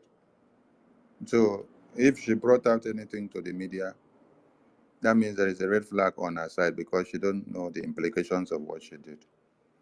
Did any of you see me post out any message or any text all this while that she was ranting that PM sent her to do this and make her this and this and that? No, I was waiting for the madness to start in her head because God is using fire to cook something on her head. So for you to bring that screenshot or text message out by yourself to the media, it's a red flag, one.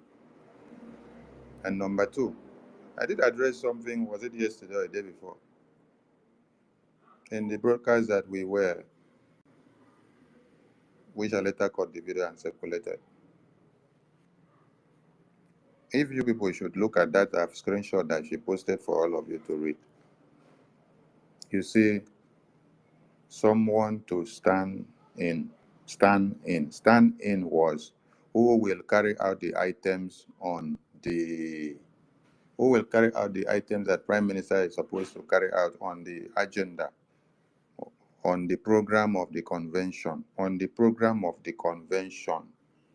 That's why you see there is a stand in. So Madam said she will get message. So she brought back message and said, I am to stand in for those items on the program. Stand in for the items on the program. There is no other message that she is able to open her mouth and tell all of you that they said I should come and scrap the finance. I should come and scrap fundraising. I should come and scrap the defense. I should go and enter defense. I should go and do this and do that. No. All of you listen to the commanders that spoke on ground. It's the same thing that we are saying and protecting, that the commanders are protecting and saying. The finance, the defense, and the PA.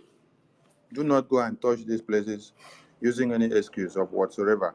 Don't use it to validate anything because you don't have authority. And no power was given for you to do that. From that nonsense that she posted, did you people see where it was written that you must dissolve the government inside the convention and then dissolve Prime Minister? Did you people see it in that nonsense that she posted? You did not see it. So if you did not see it, so why did she go to dissolve the government? Did she get the message from that nonsense post that she made? Did she come to form and scrap the government from that nonsense post that she made? When they are coming to shout, surrogate, everyone should be going to read and type what surrogacy means and the legality of surrogacy, the implications. You should be stated, you have the power to sign my documents for marriage. You have the power to sign my document for withdrawal of money in the account. You have the power to sign my document to deposit money. You have the power to sign my document to sell my property in my state. You have the power to stand in and then go into the defense and then scrap the defense, become the signatory to the defense. You have my power to go to the website and make changes. Where did all of you see that? So they play some of you, Ojoro, by using the small opportunity that was given to somebody to carry out the items on the program of the convention that was supposed to be carried out by our Prime Minister. So because we gave her the opportunity to do so, she now came back on that to come and deceive all of you. That is why we are saying you don't allow those nonsense to happen, because nobody agreed to such nonsense. But those that want power, they don't want to be sacked from government. They want to answer new names. They will keep quiet and then swallow nonsense. That is how you hear of accountability coming. Because we say, take accountability away. Don't go there. All of you should go and listen to the general commanders that made their broadcast and then drop it for us. It is for our assimilation and understanding so that we can connect the dots and know that the important thing that we have been shouting is don't go to the defense, don't go to the finance, and don't go to the PA of Prime Minister. These are these three places that you don't mingle. You can continue to do your madness in whichever way that you're doing. Write whatever letter, bring out whatever letter you like. First and foremost, know that whatever letter you bring out, you are implicating yourself and implicating the privacy of the legal person that communicated to you, which such document should not be in public, because the person that sent the message is incommunicado. So if there is a privacy that this person now is able to communicate to somebody and say, okay, you people ask me question, this is what I'm saying, and you're bringing it to the public to show that this person communicated in this source or that source, are you not implicating the person? Are you not implicating the person? You people are not using your brain. Someone is under investigation. You're bringing something out to the media because of your stupidity. You don't have sense. That is why you will ask me many questions about the legal processes. I will tell you, not this one. This one I will not answer you. This one I will not answer. This one remains like that. Because it is not time to bring and answer some questions the way they should be. But I know I have the answers. The next person, please. Master K, who is next?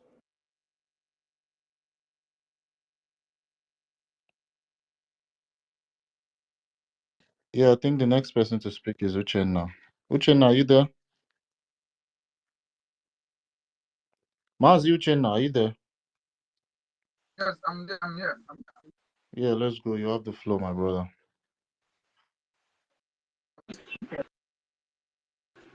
I'm from Greece. Oh, wow.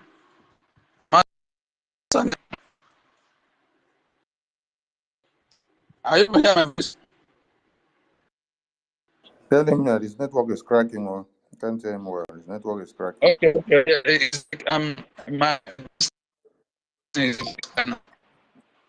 Uchenna, your network is not nice at all.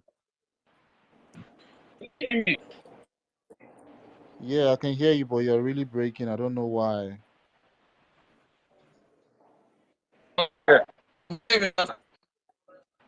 Are you going to try go out and come back again? Just try to change your position because we can't hear you. I promise you, if you go on with your submission, we won't hear anything. Okay, let me go off and come back, right? Yeah, I'll send you the mic. You just go out. I'll send you the mic. Thank you. David Paul, are you there? Yes, good evening, everybody. Good evening. Am I coming out? Am I coming out? Yes, you are. Okay, thank you very much. I greet each and every one of you in the media because you people are doing wonderful work. I say you people should carry on and be strong. We are in the last battle. A lot of things will come up. I wish you always remember the words of our leader. He said that there will be a time that it will seem like all light is too off. We have to go to our brain and continue pushing, using our brain.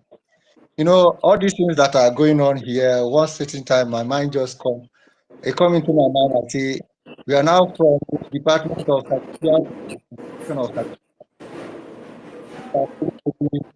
Unfair. That some people will come up like this and use the issue of Biafra to be saying like you are doing caricature. People who are in this battle should understand that we are fighting for our survival. We are not fighting to be a politics, to find who will be the on top or who will be down. We are fighting for survival, and we should make up our mind and come together and do this thing once and for all. Because this one person will come because he wanted to be authority and start intimidating others. It's not the right way to go. I want us to understand that, and even the way the so-called US is speaking, I don't know if you really know Biafrans and know who Igbos are. Woman don't talk to a man like this in the Biafra land. She speak beyond the way woman should speak. We are a culture, and she should understand that if she wanted to do or get authority, she should know that men, an Igbo man, always be the first before woman. This is number one thing I'm speaking here because I know that maybe somebody here will hear what I say and cut it and send it to her. She should try to control herself. If she's in the pressure, she should try to control herself. Because with the way she acts, to my own understanding, I have a suspicion she knows what is going on. And maybe her hand is in what is going on. She should try to control herself, or she should come up openly and clarify everything so that we match ahead. It is easy to open hand in Nigeria and correct money, but when you eat that money, you don't know where it take you to. Many of our politicians in back home could not be able to speak because of the money they eat. It's not that they like what is going on, but when you put money first, at the end, you only end up by regretting. So I will stop here, but I want to ask one question for the Minister of Information. My question I want to ask, because I've been following up what is going on. I want to ask, how sure are you people that the Prime Minister is in the hand of the Finnish government? Because with all that is going on, it's not just clear. It's not clear, and some information is coming from Nigeria, and Nigeria is not a place to be trusted. So I want to ask: are you sure that Prime Minister is in the hand of Finnish government, or is there any other things that we are yet to know? Thank you. There is no other thing that you are yet to know. Prime Minister is not in Nigeria. I'm not saying He's that not whether in, it's in Nigeria. I'm saying that whether in Finland, whether it's in the hand of the Finnish authority. I'm not saying whether they're taking back. I'm saying that Nigerian media are the ones that are bringing news. I'm not saying that they're taking back to Nigeria. No. So listen, forget about Nigerian news. So Prime Minister is not out of Finland. He's not in the hands of another government. He's in the hands of Finland government, not in the hands of Nigeria or any other African country. So he's not taken out of Finland. He will not be taken out of Finland. So he's safe and sound in Finland. So whatever one Nigeria will be saying or writing, ignore them. Ignore them. Don't take their publications. Okay, thank you. Thank you. Thank you, my Honorable Minister, and thank you, David Paul. My Honorable Minister, please, MID is requesting, I can't bring him up. I want you to help me here. Network on the crack. Oh my God. So next person is Brian Williams. Are you there? Hello, can you hear me? Yeah, we can hear you. My emeritus active Minister of Information. You is strong. You have been tagged emeritus and you are still active. If I know strong leg for ground before this time, I for done the sickle. I tell you, no be small one. No, emeritus that is still active. The bullet no be only physical bullet. They come on. I tell you, no be small one. No, it be like say your juju pass the oracle. Now so God make them this time. They surpass me. Hey, okay, last small before I go talk with I want to talk. I just want to delve into two or three phases. I will go into military, I will go into government, and I will go into the word that she's using.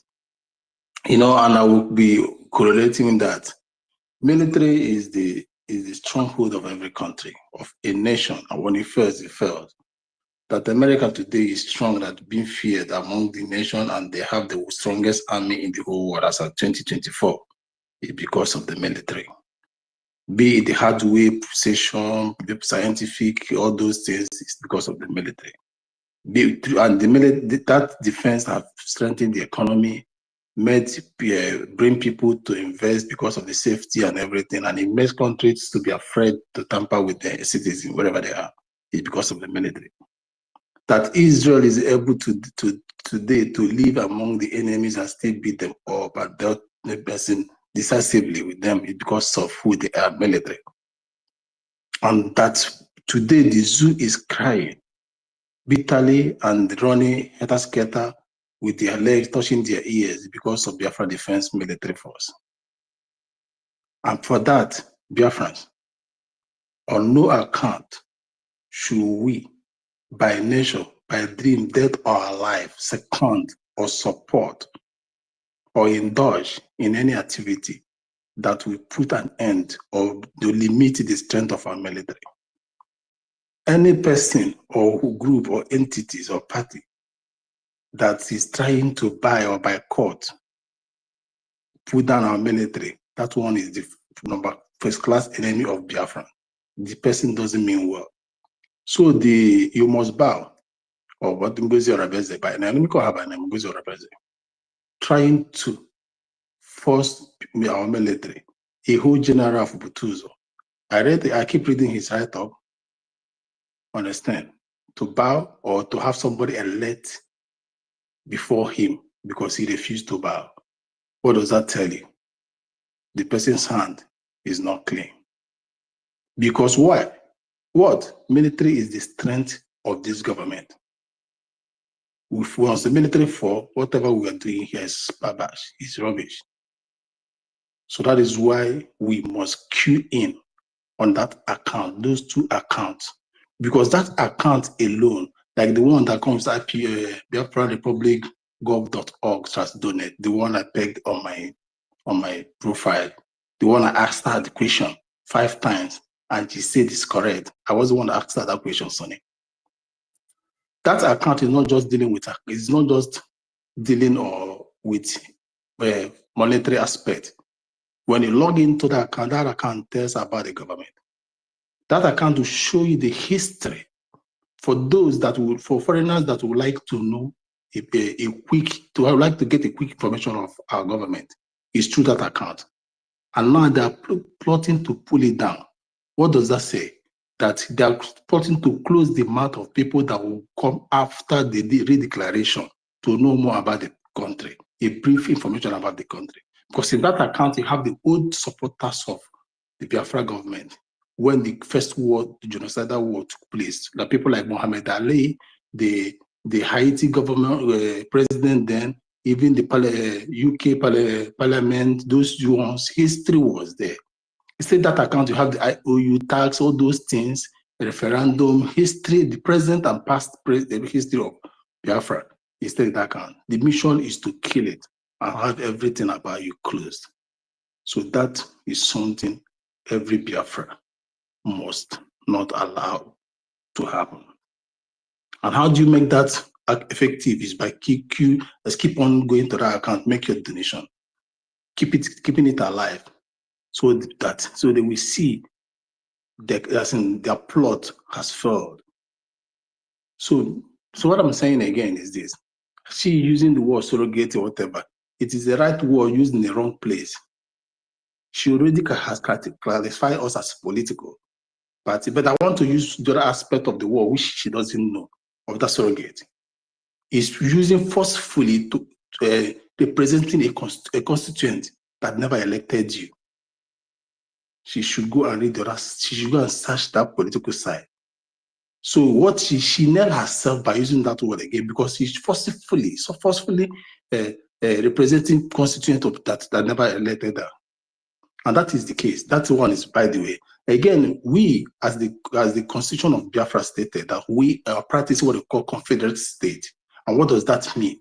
Every state lives according to their laws and have the right to uphold it and have the right to elect and select, or elect or do everything and enact laws.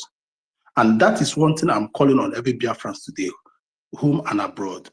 Homeland, and those ones, like there was a person that said, Onyenyere one, he has used in his statement, he didn't know that he has already exercised that power of confederate system. And what does that law state? You have the right to choose where to go. Biafrans in homeland should not be afraid of being pushed or removed from the seat. Stand your ground and make your decision. Choose where to go, and nobody has the force. You are doing what the confederate system applies. And because that is the system of government the Biafra, United States of Biafra, is practicing, the same system of government that is being practiced in the United States of America. That is why among the 50 states of the United States of America, a law will come. One state will say, I'm not doing this, or they will pass it according to their own law. For example, LGBT, some state doesn't want it. Abortion law, some state doesn't want it. And federal government and the federal cannot impose it on them. So we having copied from the system of government in the United States of America as a confederate state. We must enact, we must put it in action. So I call on every de facto government to stand on their ground and choose what is right for their state, and nothing will happen. The same is applicable to those abroad. Stand your ground, choose what to do. Nothing will happen. The law is covering you. So the negligence of law is what makes men shake. And sometimes not every man that has scrutiny is a man. That is the mere representation of a scrutiny. That's what they are. And not the inwardness of a man they are representing. So I don't want to take much time. But one thing is for certain, we should not by any means let the defense system or the men on ground, as in weep or even have a second thought, or suddenly have a second thought, why are they still here? But I trust God. I trust Kukiabiyama. Butuzu has made his ground. He made his stand, and we must support them. Understand? So them, whatever thing they are doing, if they like, they go and bring another army, raise it according to whatever thing. This woman is on a fast. She's on a fast mission, and she's beating. As in time is already against her. Understand? Time is already against her. She's running to meet up time. And what is that thing? To destabilize before a prime minister comes to the seat, before the gang law will be removed from prime minister. And because for the fact they don't know when it's going to be removed. So she's busy all the time, trying to scatter everything, remove everything, put everything. If I have this thing is as an act or action of somebody on a fast mission to destabilize, not to build, not somebody that's on a mission to build. Because if you're on a mission to build, you sit back, take time, examine, do what we call total scrutinization before implementation. But someone that is on a mission to destroy, it doesn't reason. The thinking faculty closes, the person reasons from anus. So, fellow citizens of Biafra, I will leave you with this submission. Choose you this day where to serve. Stop being on the fence. Stop panicking. Only for the men. You see how my other go the other. Only for the men. And don't let somebody push you. Choose you. And sometimes I watch all the professors and some education or level of education does not mean the level of intellect. It's their own reasoning. We all attended those doctorate degrees. Forget it, we don't put it there. But the difference with what it differs from the real life practical. It differs. What you got from the book, it differs from real life practical. This is a tough time. Men of toughness is what is called to face it. And that is when you know people that are born for this. We are born for this. But one thing again, remember the word of our Prime Minister that he will never take a word from Nnamdi Kanu, because he does any word that comes from him is not true. It's not him that is saying it. On this we stand. If he Prime Minister for 4 years, he's saying it, knowing fully what would implicate, knowing fully why he's saying it, we stand on that word. We will never take a word from anybody in the name of Prime Minister. We will never take a word from anybody coming in the name of the Prime Minister's lawyer until the Prime Minister himself says it and we see it. So don't be deceived by right top or somebody calling you, bring a lawyer or something to come and speak. We don't take such word from them. We take the word from the Prime Minister himself, because he made us to understand that he will never take a word from Nnamdi Kanu until he comes to meet him in Finland. He knows why, because he's been manipulated. Devil can use anybody. He can even use me speaking today. So that's what I want to say. Thank you, everyone. Thanks. My information minister, you have anything to say? No, it's all good. It's all good. It's all good. Thank you. Yeah, thank you so much, Brian Williams. We're going to move to the next speaker. Our Honorable Minister M.I.D. Bridge is on the stage. You can unmute yourself. Yeah, thank you. Yeah, thank you, brothers and sisters and lovers of freedom. I don't have much to say because Honorable, you're breaking. I'm still on the way. You hear me now? Can you hear me now? Yeah, I can hear you now. Yes, we can hear you. I said to summarize everything, there is a doctrine that is called opinio ius siva necessitatis, pacta sunt servanda, rebus sic stantibus, meaning that whatever you are doing must substantiate in legality. And the legality in our own case is the Charter of the United States of Biafra, the Charter of the Confederating State of Biafra. Anything you are doing must substantiate on the Charter, because Charter is the only leading principle. It is the guideline in the dark and in light. So everybody must back and beacon on the Charter. There is nothing like emotion. There is nothing like feminism or masculinism. That's what I wanted to say. And God bless our supreme leader, our prime minister, and God bless Biafran Republic government in exile, and the United States of Biafra, as we have redeclared our nation. I'm on the way. We need to do what? To make sure that we fight militarily and liberate Biafra. Time has not yet come for transition. That is what I have to say. Now, I will still come again on mic. God bless our information minister, Honorable Akparawasone, and all of you that support the truth. The truth is that we are a government, and the government is built on the law, which is the instrument for the regulation of human conduct.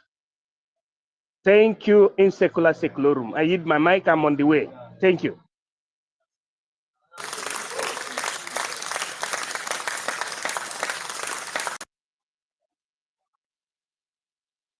Yeah, thank you, my Honorable Minister M.I.D. Bridge. Please, if you've had your time on the speaker, you can, just go down so other people would switch for your position, because there are a lot of people requesting here. Just help me, just to do my job. Thank you. I think David Paul has had his time already.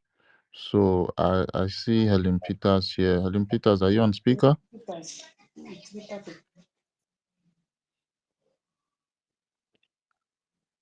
The speakers here are just 3. I don't know.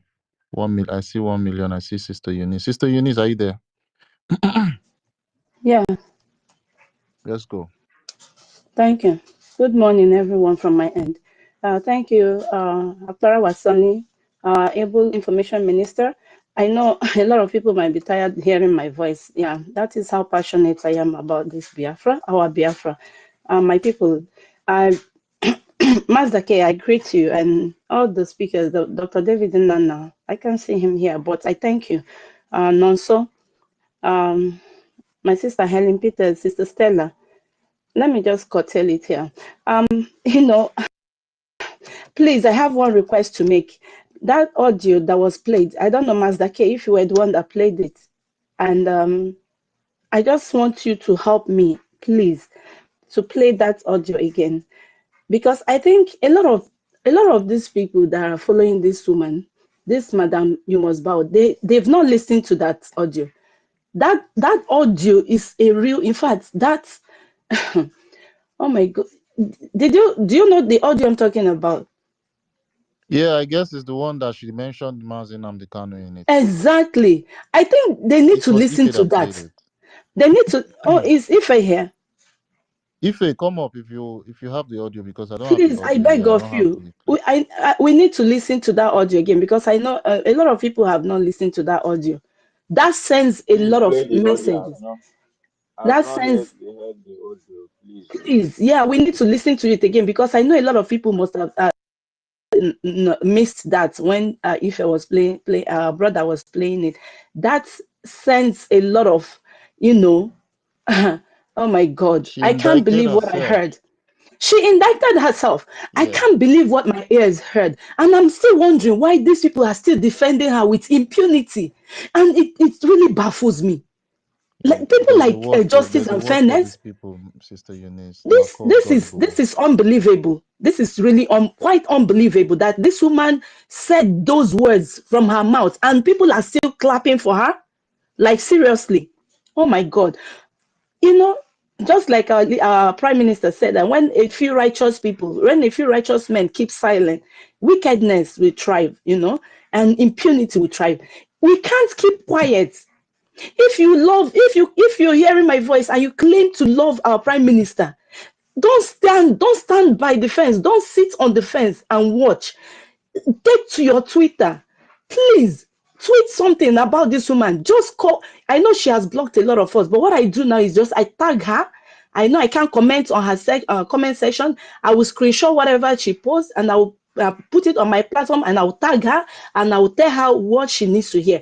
We can't watch things, go wrong, further. We need to protect our prime minister. She is trying in every way, every manner to indict our prime minister the more. And she's trying it, with this, there's this, this is the highest level of witchcraft. And I am sorry that so many people have fallen for this trap. And it baffles me. Like the likes of this Reverend Anene, how can a person, you call yourself a reverend, and you call yourself a pastor, and you don't have the spirit of discernment, and you're there foolishly sitting down and you're saying, yes, yes. Imagine this woman was saying that the intention was for them to disturb and to distract and my God. And this man was sitting there like a mumu. Hey, Jesus, who did this to these people? You are not a pastor. You are, in fact, let me not curse you. Let me not curse you. But my people, please take to your Twitter and tweet about this woman. Let her know that her evil will not prevail. The gate of hell can never prevail. What our prime minister built with his, oh my God, with his sweat, putting his family on the line, staking his health. Do you all remember last year? There was a time our prime minister had this, what's it called? He couldn't speak properly and people were making fun of him. Even at that point, at that stage, he was still granting interviews. He was still talking. He was still speaking for us. And someone would come within a twinkling of an eye to destroy everything that he has built, everything he has fought for. And you telling me that your defense, oh my goodness, please, my people, if you claim, I say it again and again, if you claim to love our prime minister, please, this is the little you can do. You can't go to Finland to defend him. Take to your Twitter and let this woman know that atrocities are being exposed. and her followers, if you can tag any of them, tag them. They will surely bow. And I want to use this opportunity to thank our men. God bless you. God bless you for standing on the truth. God bless you for letting the world know that you are men of principle. You are men of your words. Don't shake. I know you know what you're doing. God bless you. And I yield my mic here. Please, anybody that have the audio, please come and play because I want to hear. I want to hear more because the one I hear, I've been hearing, my eardrum is kind of, it's kind of inching. So please, if you have the audio, come and play. Oh. Sorry for interjecting because I want to hear. Let me know what she said. Yeah, Ife, I see you on this. I don't know. You're showing on the speaker here. I don't know if you're on the speaker, but I would love you to come up so you can refresh our ears with that, audio you played earlier. I see you on the speaker, but I don't see where you can unmute. I've tried to bring you down and bring you back up. It's not going forth. My honorable minister, can you help me bring Ife up so he can play the voice note Yeah, again? I'm inviting him up. You go down and come up again. Okay. All right, to refresh. As you go down, restart your phone before you come back in again. You mean me? Yeah. All right, no problem. I will. Thank you. Okay, who goes next? Should be Simon Ekpa Dabereche. Stella, so I can. Okay, Stella. Yeah, I appreciate you guys. Good evening. I salute everyone. My information minister, sir. Salute you, Mazda K, and everybody. I have a cold, so and I've been trying to talk, but each time I want to talk, as if Okay, so and what I wanted to say is this: this lady, we have now found out how 419 she is. In fact, guys, you are watching a coup taking place. You are watching a coup by Ngozi to topple our PM's government, to topple Biafra government in exile and de facto government in homeland. If you say it's a lie, answer me. Why is she now dismantling everything our PM, set on? Dismantling every structure. And these structures have been working. This is why Musa was crying. That was why Musa couldn't sleep. Now Musa said he is relaxed. Musa is now chewing bubble gum. Guys, when you are watching this woman dismantling,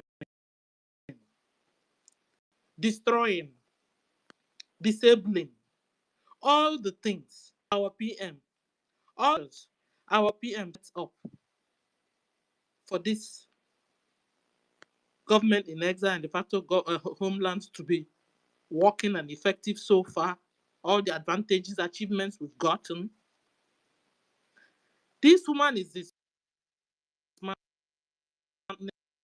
all of them,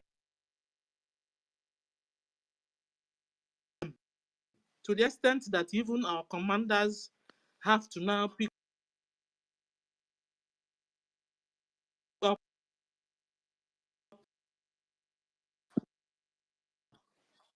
Then even our commanders have to pick up.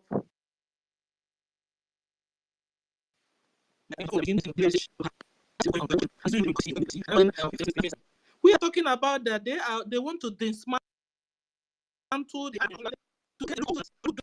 those new army that he's putting in place with the Enugu governor, all of them, because they are working to take off. And this woman is working with them. He's telling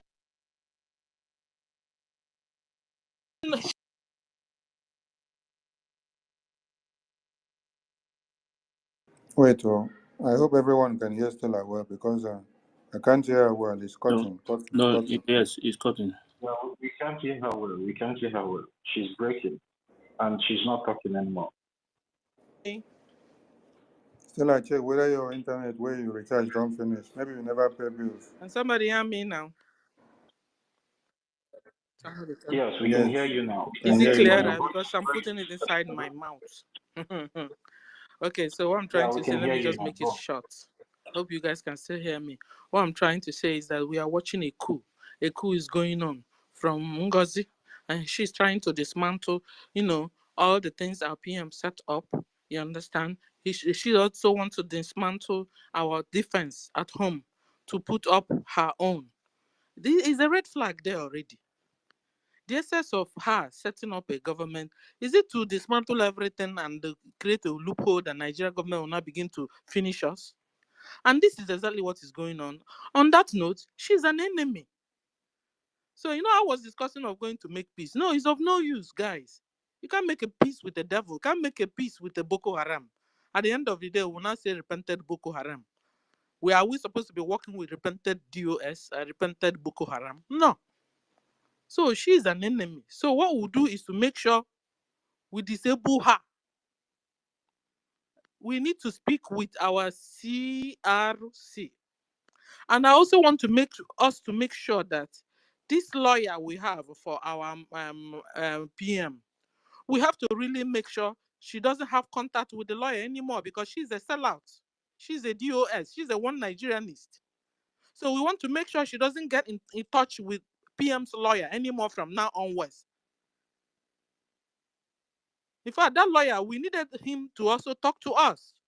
One or two of them should, okay, so if not, at least talk to our, cabinets and let's know what's going on, and then disconnect PM's lawyer from Ngozi. Ngozi is a sellout. Ngozi is one Nigerianist.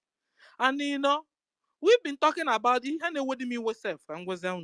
We've been talking about this. I've been listening or hearing about Ngozi being one Nigerianist from very, very long time ago.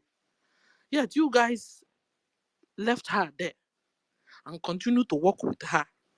What was your intentions? You understand? Somebody was saying, maybe because she repented, meaning we are working with repented Boko Haram. Check it out. So now all of us now know, please, let's make sure she doesn't get close to PM because this one she's doing rush. She wants to make sure that by the time her PM is out, she must have dismantled everything. Thank you.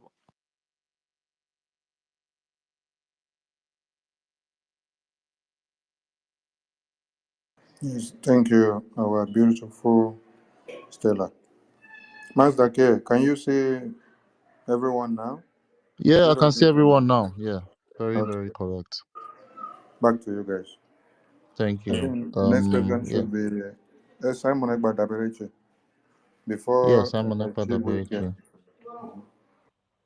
No, I just want Mazi Daberiche, are you there? yeah, I'm here, Mazdiki. I just want Ife to play the audio because, please. Okay, Ife, let's go. Surgeons have said. I know you said we declared on the 29th, but these people, they have an ulterior motive. They have an intention to disrupt our declaration on that, is it second or third of December 2nd. December the 2nd. Yes. They have a master plan to disrupt that event on the 2nd. Yes. And they plan to disrupt that by destroying Obatobie. That was their plan. They wanted to either one of the plans was to disrupt that event on that 2nd.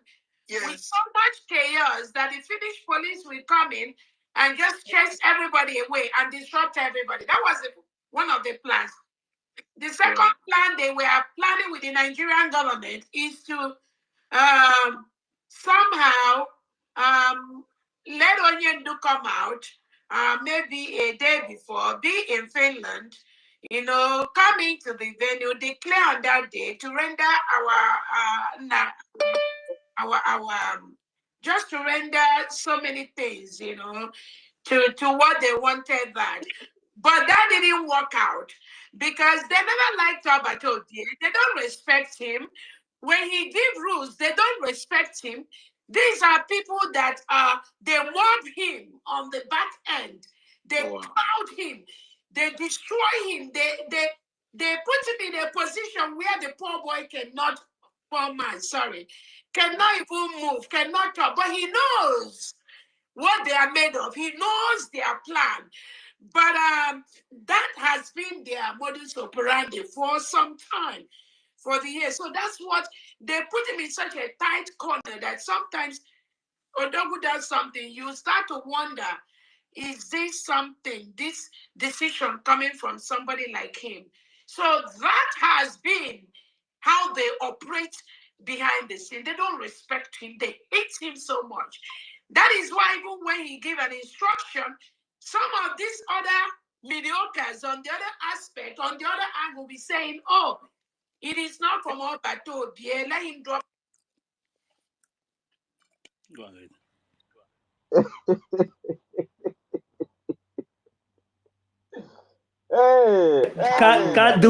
Please, my brother, can you just do you see the way she was counting every line of every word that she was using, which means She don't even, I think, well, anyway, let me just leave it. She don't even know how to lie, sir. That is the problem. So, Marcela Dicalo will come to Finland and disrupt the event. So, Marcela Dicalo, Nigeria will release Marcela Dicalo and he will come to Finland to stop Biafra declaration. Eh? Hey! At the same time, lying again, lying on innocent people's, lying on innocent Biafrans, on honorable Biafrans, lying, counting her words, lying openly within herself, within her conscience. She knows that she's lying. That is why he was counting it, mistaking our prime minister, Odogu himself, Obato Obie, mistaking him for a Chineke akpọla nwaanyị ọkụ. Ị nwere luck. You get luck. Say I need quick know all these things from inside Finland. I dare me for question you directly. It is I get time for cho. Go ahead, my brother. They don't like the poor boy.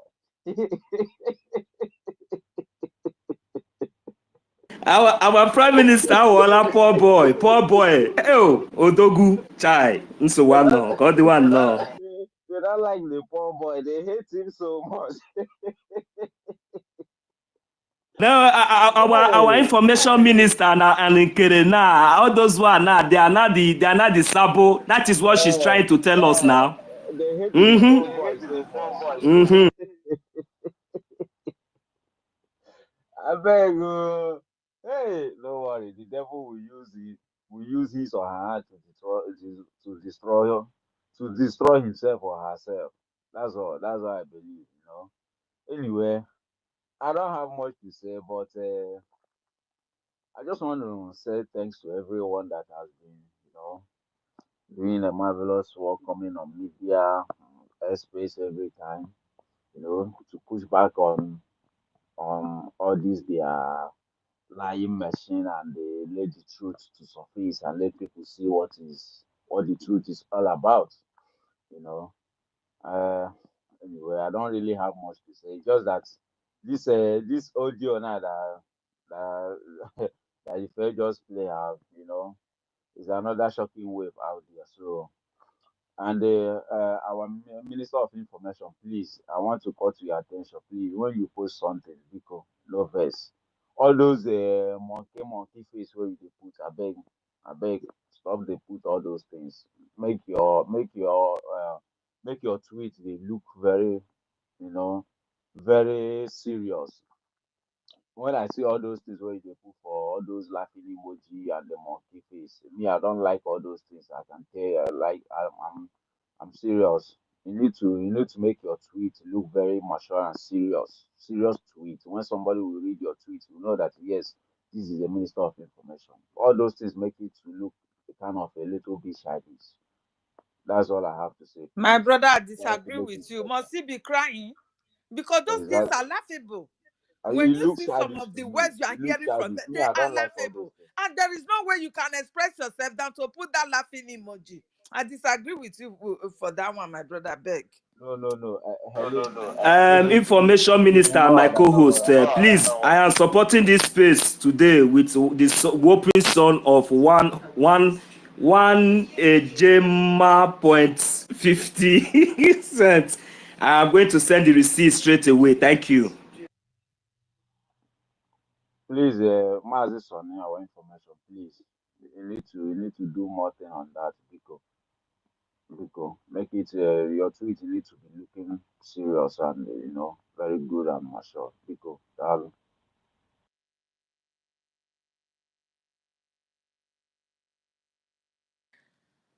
My people, I have a question, though, I beg.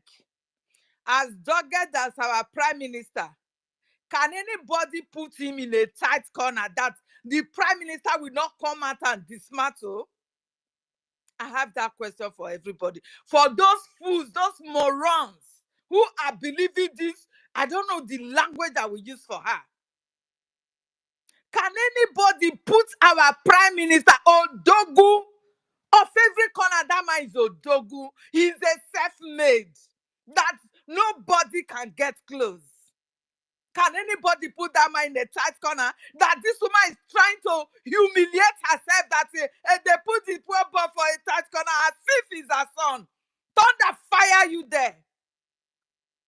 Please, it's a question. Thank you very much.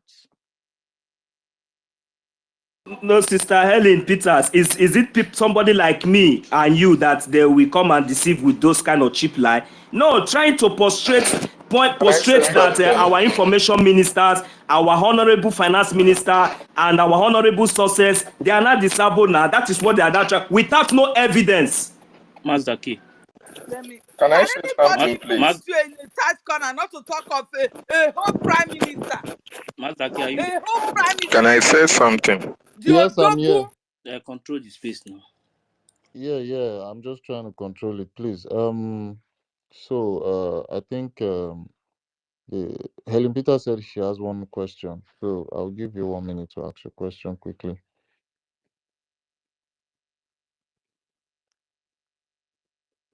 Sister Helen, are you there?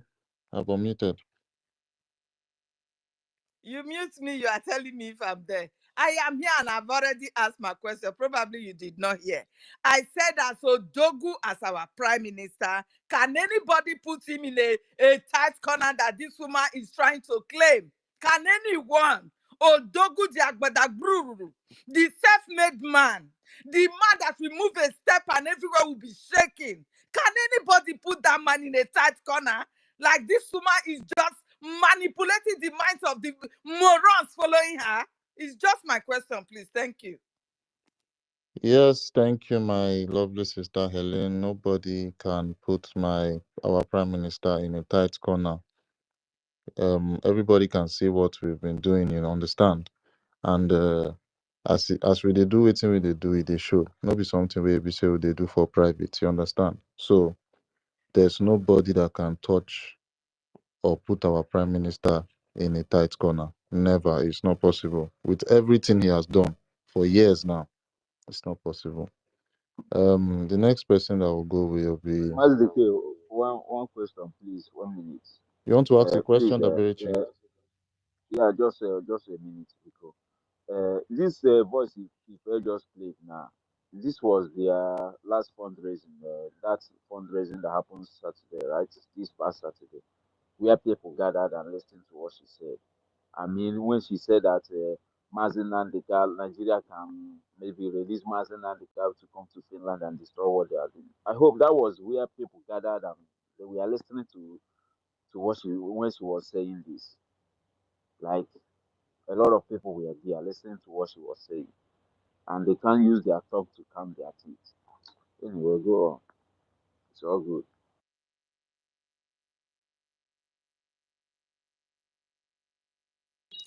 Mazdaki. So should I go Yes, on now? TBK, go ahead. Okay, so I greet you. All protocols have our information minister. I greet you. Mazda K, I greet you, Ife, and everyone staying here. So just like what you posted, the voice notes, that is a very big bombshell that we have to maybe you can put it in Jobun Trong, or you put it in your timeline so that we will listen to it again. Because what I listened there and what I discovered is called psychological sophisticated media warfare against the prime minister himself. What they are trying to do there is just to sideline him and to take over. It's called coup. This is psychological coup. Work on your mind. They twist your mind. Before you know, you don't know what you are saying again. So, and those morons that have been listening to her there have been believing that lies. So if you can see the way they are saying that, trying to disrespect our prime minister, tries to disrespect our prime minister, tries to disrespect that poor boy, put him in a tight corner. It's a psychological thing just to put our Biafrans off. But the unfortunate news to her is that the Biafrans have known the truth. The spirit of Biafra has been moving, and I can assure you that you see that fundraising that they did that last time, that a lot of people will not fund that devilish account. I'm telling you, this coming week, a lot of people will fund the real Biafran account. And the people that will continue again, as the days go by, people will be liberated because the spirit of Biafrans have been released all over the world.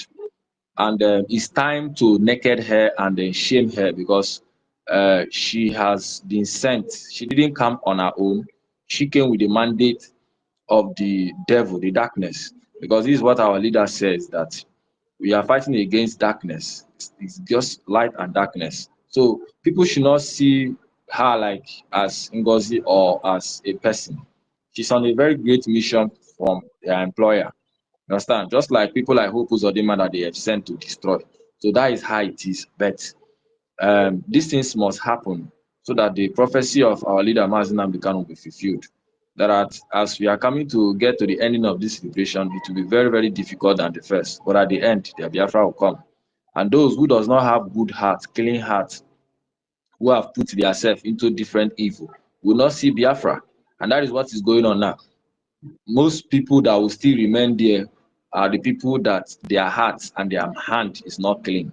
But a lot of our innocent Biafrans who have been falling onto their voodoos, their juju, the Nigerian government, they do a lot of juju before they do anything. So a lot of them have fallen and they will be liberated. So I thank our information minister. Right now, the bullet is on him. The bullet is on our finance minister. The bullet is on our men on the ground.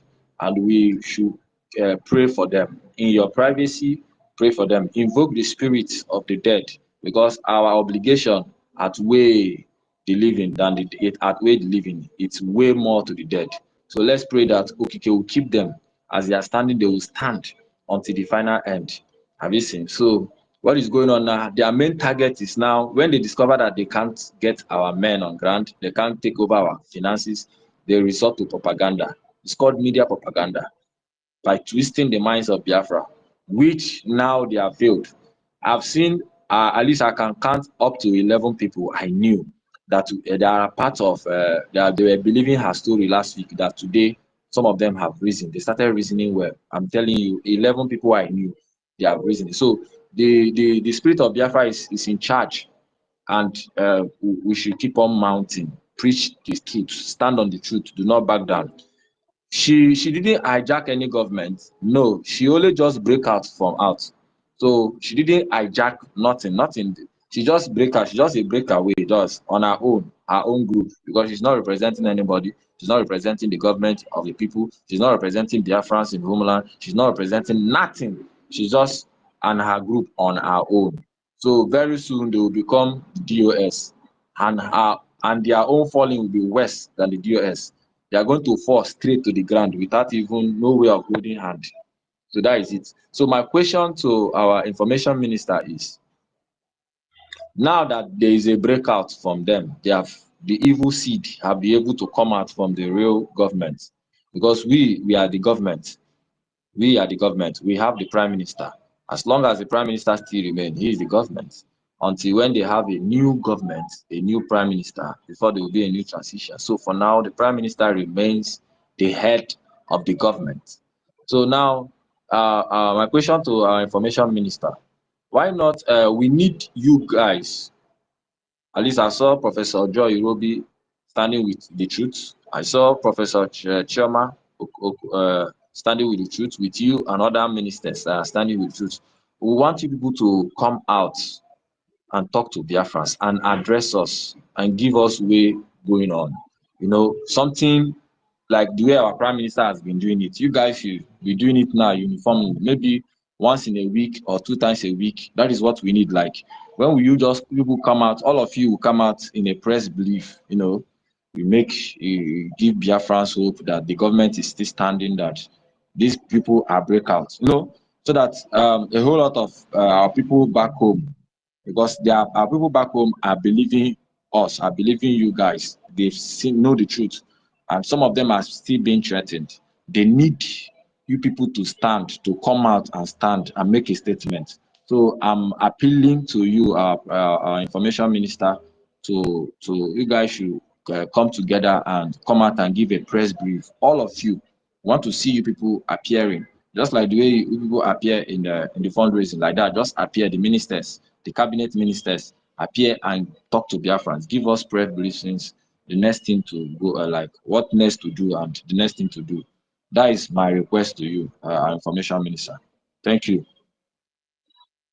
Thank you, Mazi. That shall be done. The cabinet ministers of the prime minister, they are preparing for that and they are coming. Thank you so much. Thank you, sir. Thank you Yeah, so thank much. you, I man. appreciate. Thank you, Mazi Chibike, for that. I think the next person to speak is David Nana. Mazi David, are you there? Before network kick you out again, or you've been struggling for a while now. Yes, I'm here. Okay. Let's go. Thank Let's you go. We so can hear much. you. Thank you so much. Yeah. Okay. Before I forget, please, Ife, that voice you played is very important. If we can have those voices and be sharing it, very, very important. It's a very important tool against this woman that want to take over and rubbish what our prime minister have done. Secondly, I want us to take our mind back to what our prime minister said. The time we gave the IPO, the DOS headed by Ejiofor, and the time we gave the political leader from the South is vote of no confidence. When the spirit of Biafra leaves you, whenever you come online to make statement, you see that you'll be implicating yourself. This is actually what is happening to this Madam You Must Bow. And we will not take this thing very lightly. Just like our sister Stella said here, it is very, very important that we understand that this woman is not working with ordinary hand. Our prime minister, before he went for questioning, you remember the EFIK-IBIBIO and other people were planning to go to India. As a matter of fact, all the voodoo they have been doing in Nigeria were not able to work.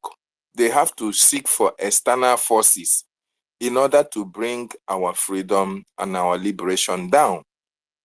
So what you see playing out, even some people that you least expected can cue in to this unforeseen circumstances that we have found ourselves in this particular time. It may not be ordinary, to be frank and sincere. And have you ever taken time to look at the photo of that woman very, very well? You will know that she is deeply possessed by some forces that she is using to morose all these people into her side. It is very, very important that, and I want to use this opportunity to appeal to my Minister of Information. Please, I know there are things that you guys are putting on ground, but we don't need to waste time. Our Prime Minister put everything in place for things to happen.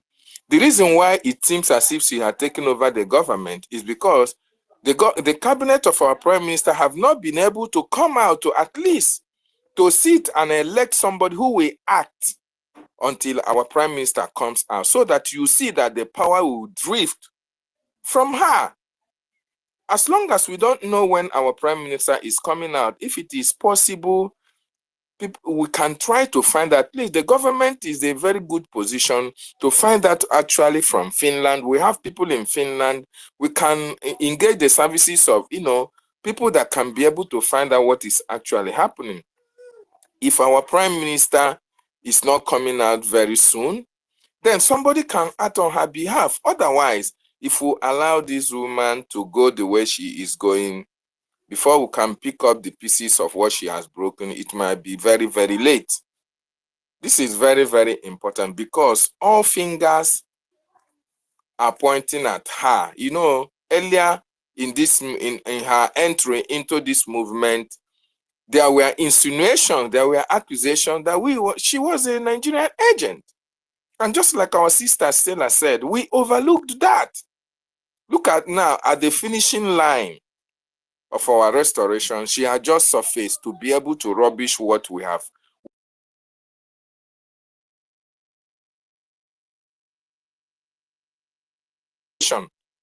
But this woman have hijacked it and tried to derail it. It is very, very important the ministers in the cabinet act very fast before things get out of hand. And for those who are following her, this is the time, if we can be able to share all these her audios where he was calling Mazi Nnamdi Kanu this boy, or Prime Minister this boy, even this man. These are things that you can't toy with. You no longer know who is your leader. You no longer know who is the Prime Minister. And you are addressing him as this man and addressing him as this boy. These are things we should not take for granted. This woman has an agenda. And she can only succeed if we allow her to do that. If we continue to say our prime minister is going to come back, and we are waiting while she is spoiling a lot of things, without putting some motions in place to checkmate all her activities and be able to take over the leadership of this prime ministership, duly elected somebody that can take care for the meantime, she will continue to do the damage. And people are not seeing it because she has been able to brainwash them with the voodoo. People are not seeing clearly. Don't mind those who call themselves reverend fathers and reverend sisters. They are the first persons that the voodoo will catch because you think that they are men of God or women of God, that they are closer to God. The devil will get them before you self. So what am I saying? What I'm trying to say is that it is very, very important that all these audio voices that she has been able to bring out, that he implicated her in so many ways, will continue to share it even to her followers, and that the government should come together and be able to, find a solution to these her utterances online, because what she is now doing is coming online to talk. She is not, if actually she want to, you want to do better than prime minister, your work will not be on social media. Our prime minister will only come to social media when he brings result. Now your own started with social media, talking, expulsion, castigation, closing account. This account is not workable. This and that. Is that what a COS should be doing at this time? So please, our people, you have been able to see. One thing that I know is that if you have the spirit of Biafra in you, nobody needs to tell you that this person is at the right side or the wrong side, because that spirit will certainly drift you to the right side of history. And I'm so glad that this thing happened. If this didn't happen, would you have believed that Ngozi Orebeze would be this way? If this thing didn't happen, would you have seen all these pastors that, PM, would you have known that they would drift to the other side? If this thing didn't happen, I wouldn't know that Ronnie, Carla Deems, Ugochukwu, and all the rest of them will be drifting towards the wrong side of the history. But it's good it happened, so that breeze don't blow, fire onyash don't open. We have seen that the fire onyash, there is no pant on it. So we can be able to now know actually that these people are part of the problem that we have in this movement. And I thank God we are on the right side of history. Thank you so much as I yield my mind.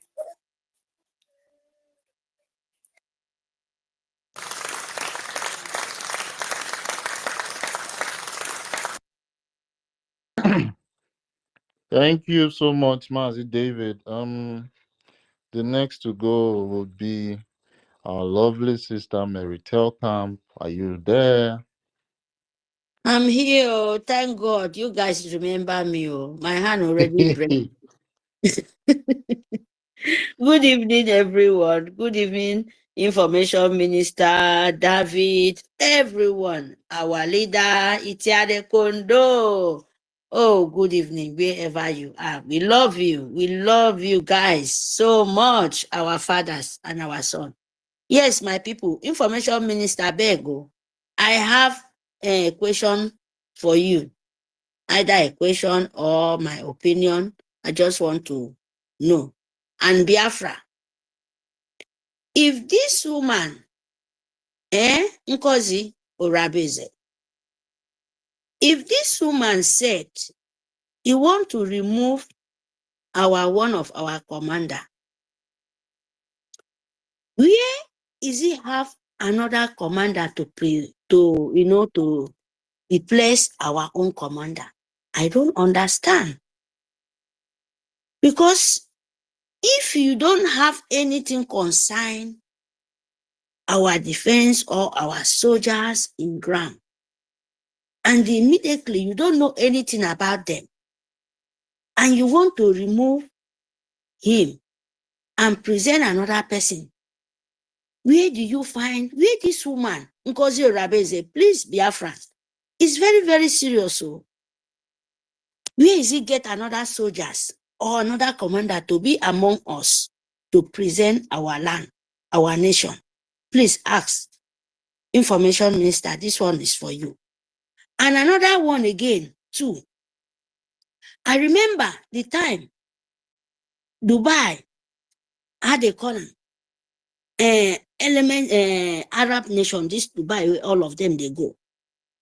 I remember the time where they said a lot of terrorist, criminal, Boko Haram, the people where they play 419, all this Yahoo, all for the government, the people where they steal, a lot of condemning, and all sit in Nigerian sue government politician. And they said they should call their name. Nigerian sue government, when Orabeze present now, will be the eye of Biafra to destroy. That time, Nigeria and I, they don't want to call their name. A country where they know the whole terrorists in the whole world know about it. Nigeria did not call the name. They say it's not yet. Please, my people, I'm asking this question. We are just declare our own just few days ago. A woman called, he loved his nation so much, and he want peace, and he want to follow the rule of the nation. Then, you are not even sit there yet, and you're calling your soldiers' name for the hand of enemy. Because by you calling those people name, you are not even there. You don't even, you are not even, as I heard from our commander, you don't know anything. And you call their name, and you want to present your people. You want to cover your people. Please, my people, I should ask this woman, what is the motive she's doing that? Even the nation, when himself come out the first time, cry in the whole world, crocodile tears, said the nation is this, is criminal, is terrorist. They are calling people to come and kill Biafra. But now himself, she herself, Nkosi Orabeze, is calling the name of his soldiers that he was present before he sit there. Please, they should answer me, or Information Minister, or Biafrans. What is the motive of doing that? Thank you very much. Mr. Mary, everything is to come and destroy the Biafra army. And when you listen to the Biafra army generals talking, they told you she wants to come and sabotage them. She wants to come and set up a new group that they will now use like a bubagu to come and sabotage what they are doing. So the madam is not in for good. That is why every Biafran need to understand and wake up. Anybody that means well will not go to attack or to penetrate the defense of the country. You should look for somewhere else to go. But if you don't mean well, the first place you will go is the defense. So that's what everyone needs to understand. So if you have been sleeping, please wake up. Understand very well that Sonny is not here to look for power like the way they are lying and deceiving all of you.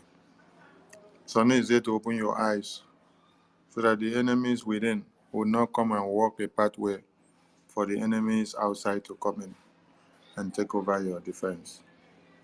If your defense is taken over, you are all gone. So your eyes should all be open at this time. Yes, after listening to the general commanders on ground, because the commanders are the Biafra we are fighting. Without those commanders, there is no Biafra anywhere. Without those generals on ground fighting inside the bush since 2020 to this day, the Biafra we are talking about is nowhere. So it's a call to action for all of you to listen to what the commanders are saying and come to the understanding and application of what needs to be done. What they are asking for is your continuous and massive support of fundraising to the rightful account that Prime Minister had ordained. And that is the one that we are using to do fundraising every Saturday, where you see me, you see the Finance Minister, you see many of the cabinet members there, you see the Deputy Minister of Information and all of you. So the Defense Department coming out from the homeland to talk is for all of you to know that they want your security.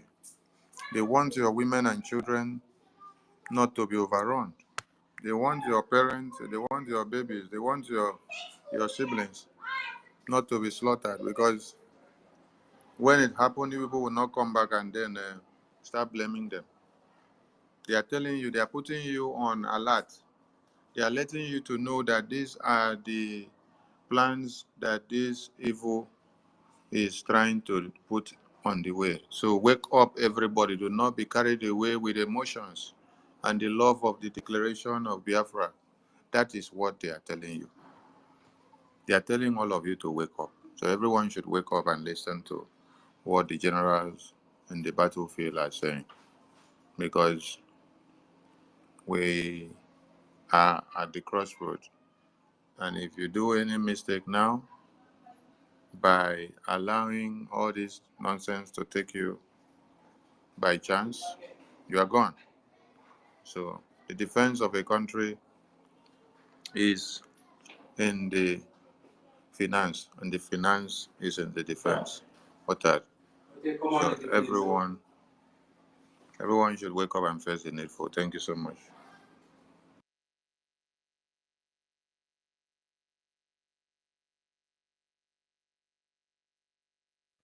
Yeah, the Go. next person to go is thank you, Mary Telkamp. Thank you so much for your submission.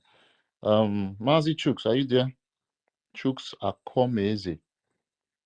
Onye Query. I hope I tried. Mazi Chooks, are you there?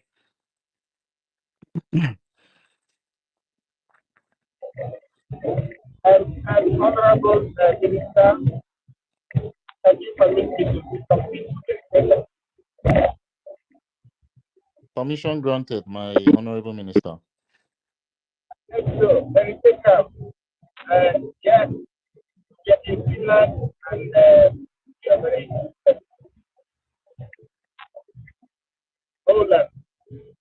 What I want to tell you is the military, the Department of Biafra Republic of Finland, taking up the responsibility of defense of Biafra land. The military department of Biafra Republic Government in Exile has taken up the responsibility. That is the department that I chair, and you saw me in your command. We are on the side of the truth. Nobody can oppose our Prime Minister, and nobody can disrupt the government and the situation that we are in. Everybody must be strong. I am a professor of international relations and European studies. I know what is meant by law, and I know that law, observance of law, that leads us to Biafra, which the international community is wanting us to be. Anybody that is very intelligent speaking, whether it's in terms of law, is not in tandem with what we agree.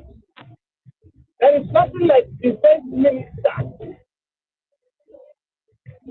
But what is here now is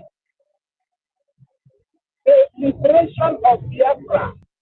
The defense has gotten to the hand of men on ground. Men on ground henceforth must be the one that very much wants our defense has to be, not the defense minister. Thank you very much.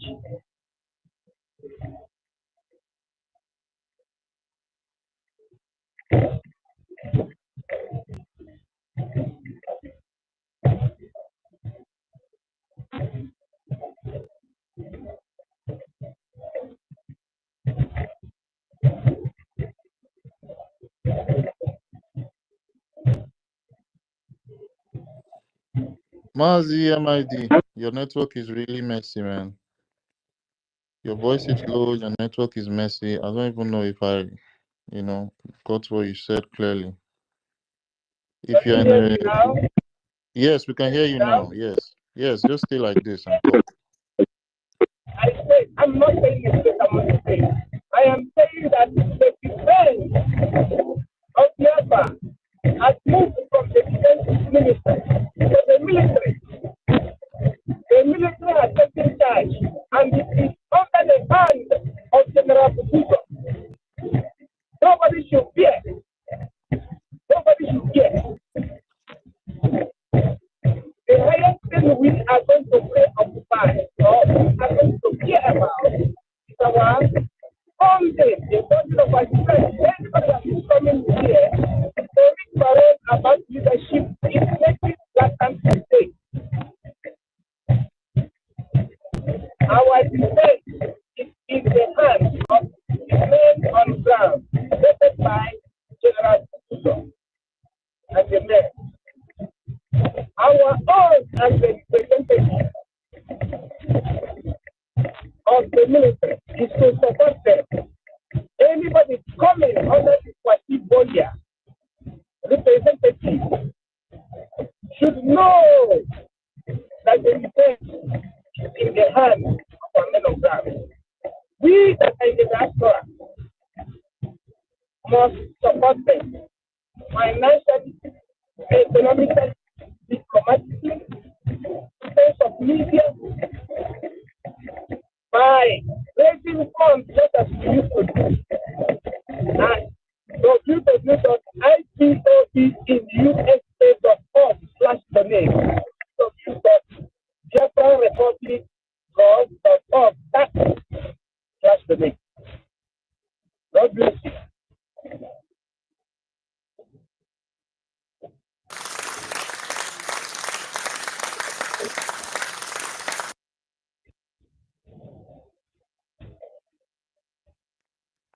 Thank you, our lovely MID Bridge, for your submission. I heard less of your voice, but it's fine.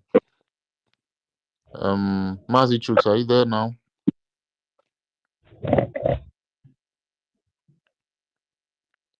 Mazi Chooks, I've called you for more than 3 times now. You are not responding. Thank you. Sorry, I've been busy. My people, we have seen that.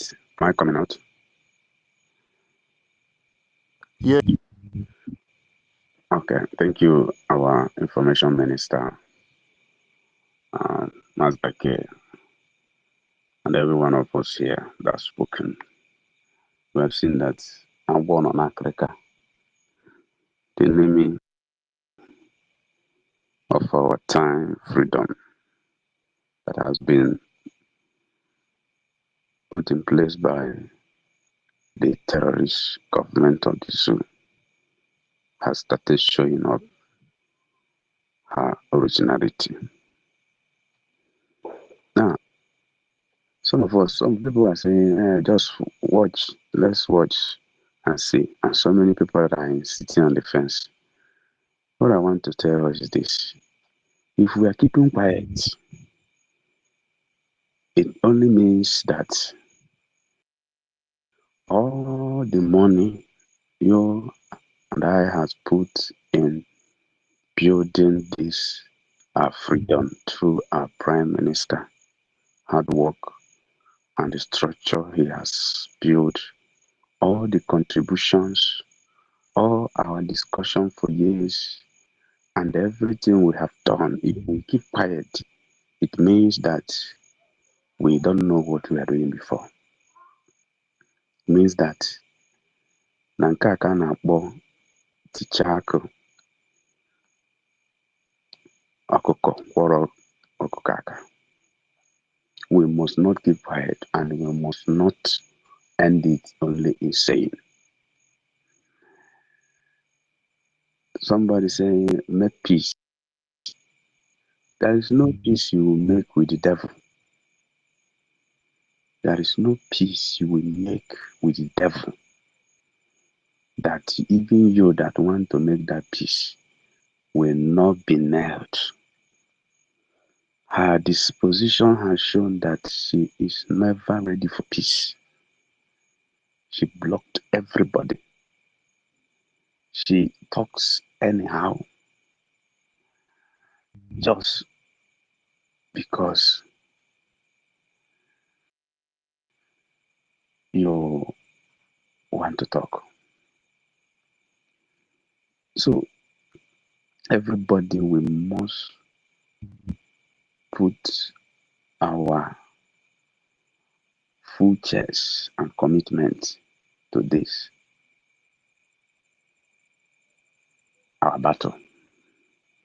Remember the statement of Ambazonia guest that came to our convention. He said that the one enemy we will see is our people.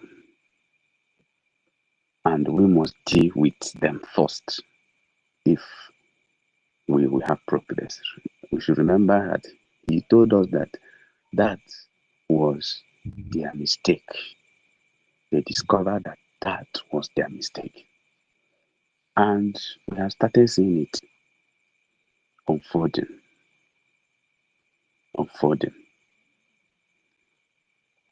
So we must continue. Remember our leader said, continuity is the key. Persistence is the key. Perseverance is the key. Never say no. Never say I'm worried. We must continue to fight this monster that the terrorist government has strategized against us, because this has been their plan for years and they are out. So, and thank God we are out. And God will definitely open the eyes of some of our people that has not come to reality. Pains my heart when I see Starman. Pains my heart when I see Ugochukwu. Pains my heart when I see justice, fairness, that came to the podium in convention as gave a speech. So there is nothing that will move us. We continue, no going back. Her work is obvious that she never wants our freedom. That everything she was doing is just to get our trust. And that she thought that he has gotten. And she has started showing her reality. Only under 3 weeks, we have seen everything she has done. From the third day, our Prime Minister went in for answers. She started. How can you tell me that you are genuine when you see what they are writing? They are putting Prime Minister. I just be laughing at these people. People say it was because she's a woman. What do you mean that she's a woman? It's not because she's a woman. That is a statement of looking for sympathy. And people who are emotional, who always take their own decision through emotion, will always fall in their hand. So,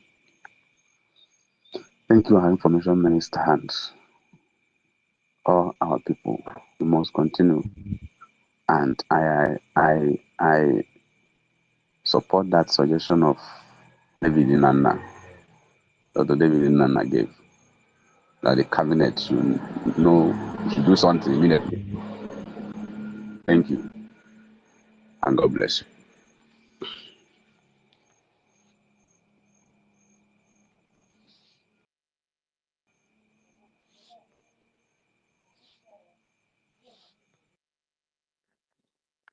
Chooks, are you done? Yes, it's done. Mazaki. Okay.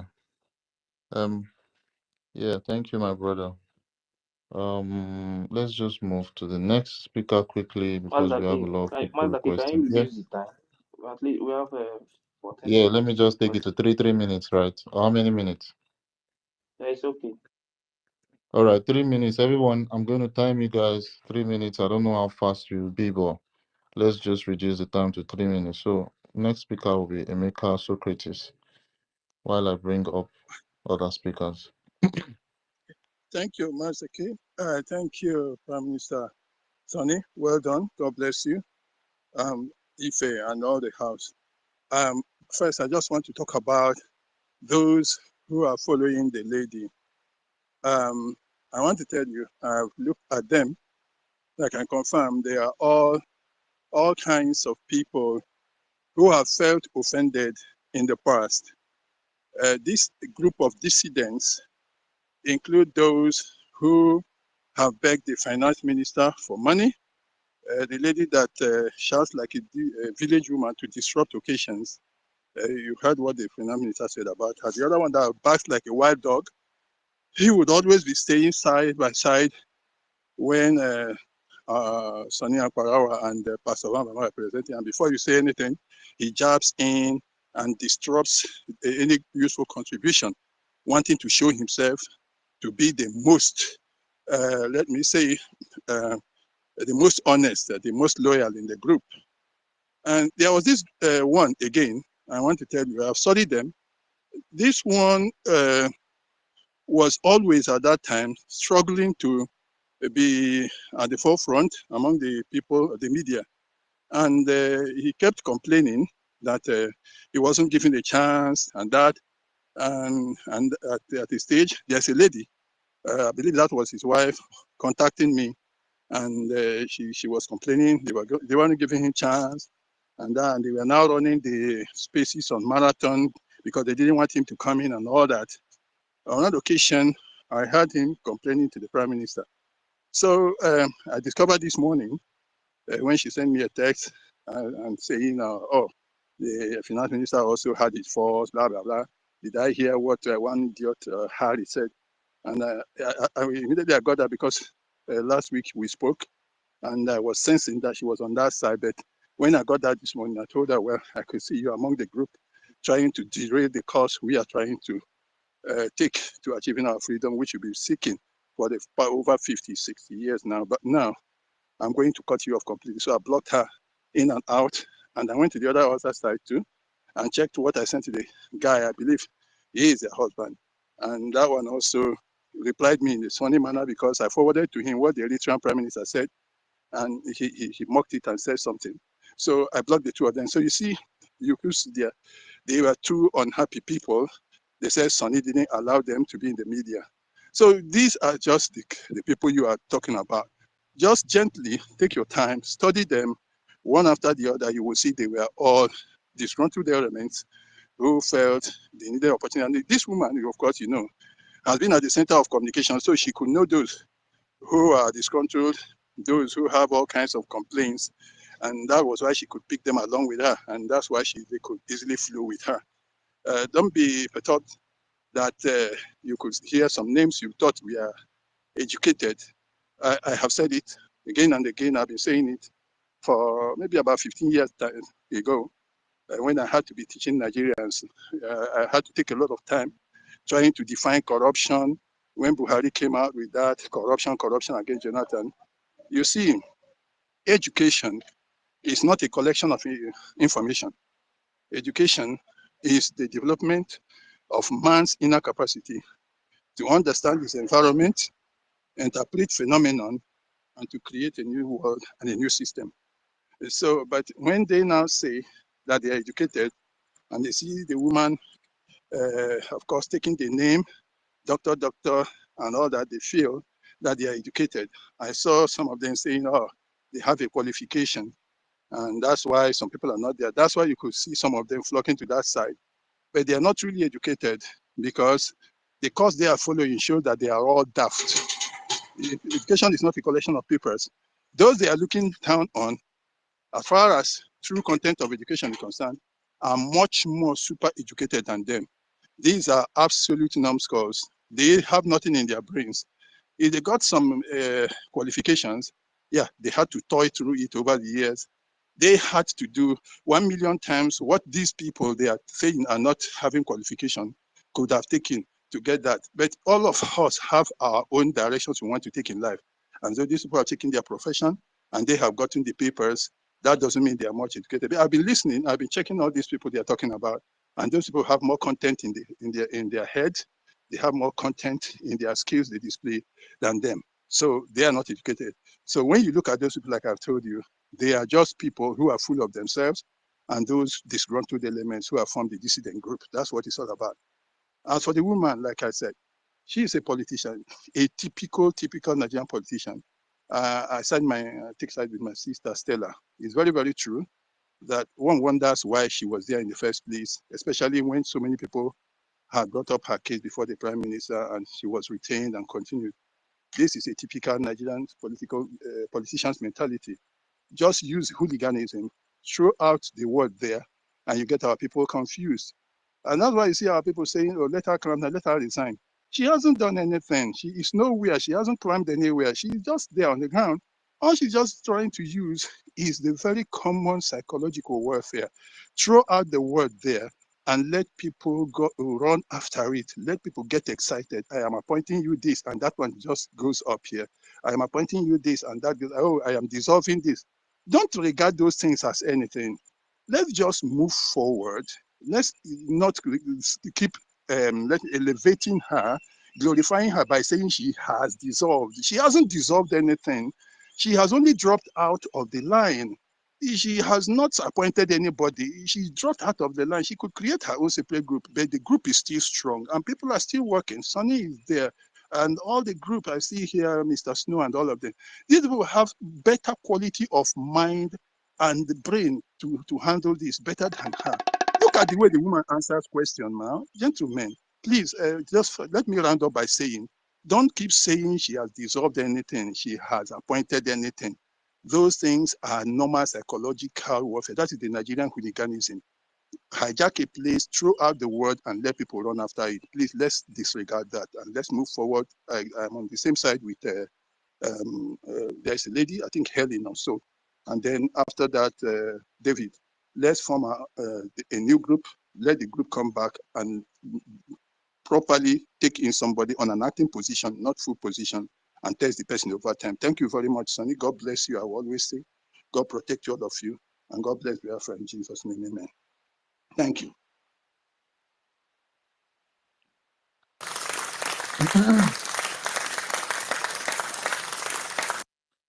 He say, my brother Emeka Socrates, you have spoken very, very well. That was very, very well articulated. You really explained it the best, man. A lot of all those people, they don't, they don't have critical thinking capacity. A lot of Biafrans, and I'm not sorry for using, the word because it's not insultive to me. When you say something the way it is, without sugarcoating your words, people just have to accept it that way because it is what it is. The next person to go will be Mbam Apaka. Mbam Apaka.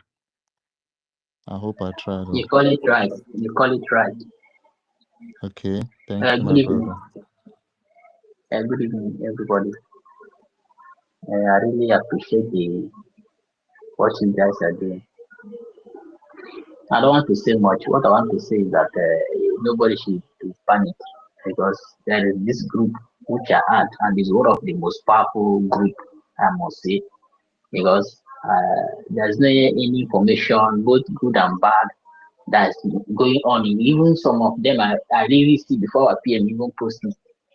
So when this woman start her madness, you see they are trying to side her, but I can tell you that this evening, after the commander Holy Ghost reduce those testimony, that commander said really reset millions of people's brain. So that is why all those people that are talking this, you can't blame them. Not everybody have enough information. For those way there abroad, those ones they're supposedly doing it, but for homeland, like there are which they am just passing, and they are talking about how Ngozi Orebeze is 90, and these people are big men, and I can see that they don't know what is going on. So that kind of people, there's no way to help them, because if we try to tell them the truth, they might, without them having enough information, they might feel somehow. And there is a memo as I'm going through the homeland groups. It's like everybody is coming back very fast, just as quick to destabilize everything. Everything is falling back to its place very fast. That I'm not even expect. It's falling back very fast. Like for homeland now, they are issuing statement that everybody should maintain what PM have set in place before. That nobody should go with her. Even some evidences. There are some evidences where there's one thing where she go and fund in Europe with the Nigerian party, how she is not honest. So it's not today that she begin to look for power, both in Nigerian politics and everywhere. So for homeland, I can assure you guys that they are falling back. They are getting back to their senses very fast. Only where we have problem is those ones that have climbed to high mountain that refuse to come back. They are still arguing with you. I don't know whether they are purposely doing it, because for Ngozi, we know. And one thing I know is that where I'm not too bothered is that this is a war. You understand? Even Israel sometimes, when they blow them, Nigeria have used Ngozi to blow us one. So we'll go get stressed again and blow them back. So me, I'm not feeling bad at all. This is a war. You can't be expecting to be winning for almost how many years now? 2 years now, Nigeria have been crying. We are laughing. And now they have to punch us one. Now, but my happiness that they are punching now is we are recovering very fast. Unlike them. When we say when we punch them, they will cry. We punch them like tomorrow no day. So that is just it. We shouldn't feel bad. Now they can say that we shouldn't treat cancer, you have to cut it off. So me, for saying making peace, make peace with who? I don't support that peace. They are a breakaway group, and that's what they will be forever. They have fallen. You know, say some PM say that you won't know even when you are out. You no go know. But before you find out, you find yourself, you're already out. So that is what is going. They don't know that they like for now. They don't know that they are out already. So with time, Fusunyo Blanai. And for the other mad dog that the Robert Tobie International, is when assessing during that convention after you guys went to protest at that market square. When they dismissed this Adadiorama begin the talk which I not like when they enter your own hotel saying that information minister make sure other people's name they didn't make sure her name in the media. Which kind nonsense talk be this one? So we that when no eat hamburger, waiting on the corner where they eat fresh food here, we have our own senses. So you guys shouldn't panic. Everything is falling back to its place. And I'm very happy about that. And I really appreciate your handwork, especially the information minister and everybody. Thank you.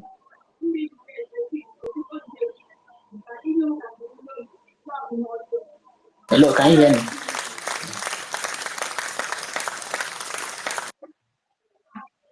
Yes, I heard what you said, my. All right. Thank you very much. And good night. Yeah, thank you so much. I see Rita Alex, are you there? Yes, I'm there. Good evening, everyone. Good evening. Can you all hear me? Yes, my lady. I thank you, Sonia Akbarawa, for your tenacity. I thank you very much. I thank everyone who is in this space now, because I believe we are all genuine Biafrans. I thank every one of you. I haven't been able to be speaking because I've been very upset and distressed about what is going on. One of my best friends called me last evening and told me that 2 of our cousins, young men, were kidnapped, and up till now, more than 3 months now, nobody has seen them. So now they're thinking they have been killed and their organs harvested. Another of our cousin again was shot dead a day before the wedding of the man's wedding. And all this happening around Ihiala. So she's saying to me, they are in pain. The family is thrown into agony and pain. And this is one family. Do you know what others in our land are going through? This is what is making me sick and making me want to throw up because of what this Ngozi, who is I think I would label her an EUPD. EUPD is emotionally unstable personality disorder. That's what she is.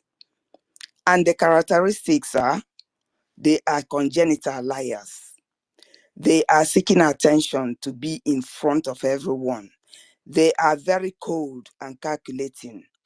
They can put a knife through you without qualms. They can scheme as much as they can. This is all I saw in her, and I think that is what she is. And I mean, when the PM was bringing her in initially to this group, some people were saying she's a government agent, she's in PDP, she's in this and that. Honestly, I went to search. I went to Google to search her, and I saw she had some connections with the Nigerian government and all that.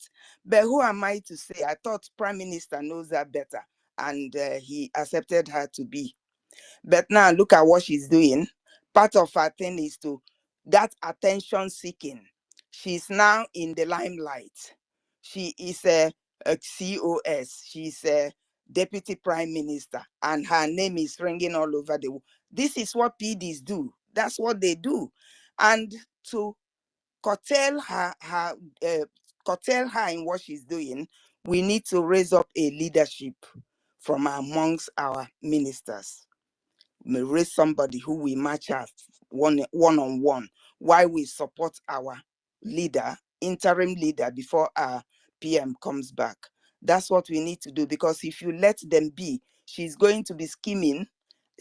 Look at the voice message or the audio that was played. She's calculated in the way she tells her lies, and you will think she's the victim, but she's not. She's the one inflicting the pain on others. And also, my heart was broken when our military commander, Holy Ghost, spoke. So how can it be that it has gotten to this extent, that this woman is causing havoc to every one of us and to our families? I mean, we say she's destroying what PM has set up for over 3 years, but she's destroying our future and the future of our loved ones back home. She's destroying it, and we have to stop her in the track. If we don't, she's going to do more havoc. So, my brothers and sisters, I'm so happy to be here with you. You've given me some confidence, because I've been very down since these things were happening. I've been very, very down. I can't tell you the lie. I haven't been able to come and speak, and I haven't been able to sleep. I cry some nights. It's broken my heart. Why is this? Look at where we are. We've gotten this far, and this is what this woman has decided.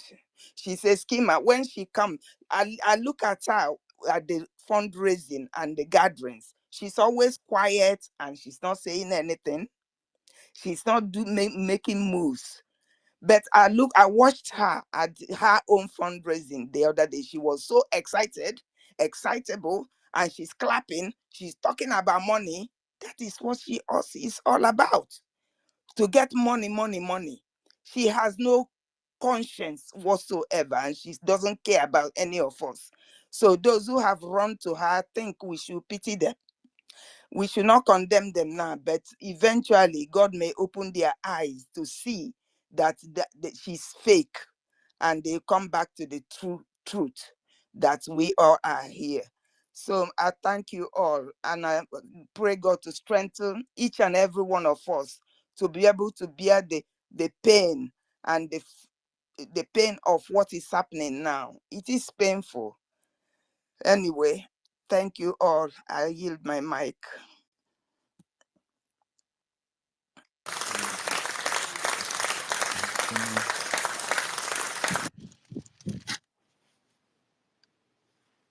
Thank you so much, our lovely sister Rita Alex.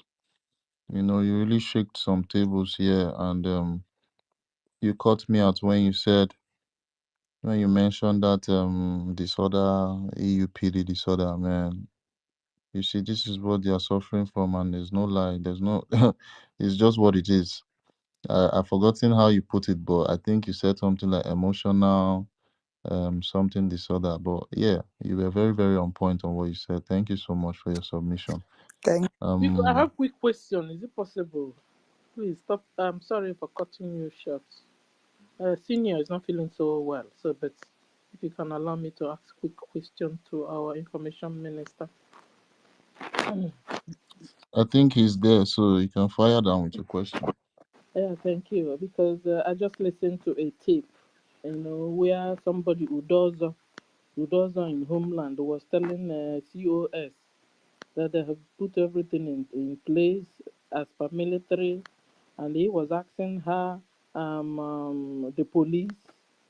He said yes, that they mapped out. COS was saying that yes, that they mapped out 14 million for police, and they don't know where finance minister took the money to. They didn't see any police. They didn't see any uniform. She said that the finance minister is a rogue. So I wanted to ask her, because she was talking in front of everybody there. So I wanted to, so that our information minister can debunk this or tell us what really happened on issue of police and the police money and the police uniform. I hope you guys heard me. Master K, did you hear me? Yes, we heard you, Stella. Thank you very much. Yes, we can hear you.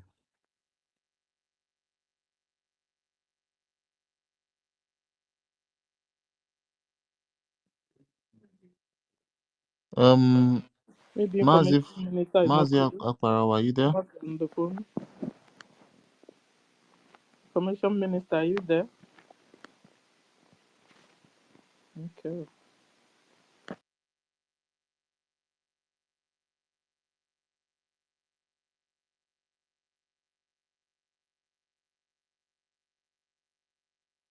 I think our host, our finance, our information minister is not on seat now, so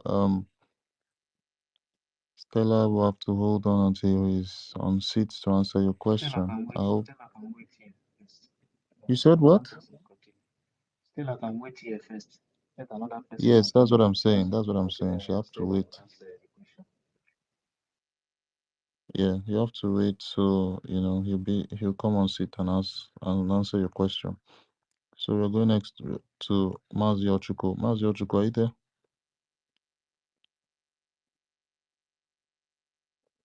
Mazi Ochuko. Ochuko Chinedum. Yeah, hello, brother. Good evening from here. Yeah, good Master evening. K. Yeah, Ife. Good evening. Yeah, and also Mr. Sonny Akara, Commercial Minister, and greet everyone here, and everyone on the speaker section and also on the listening section.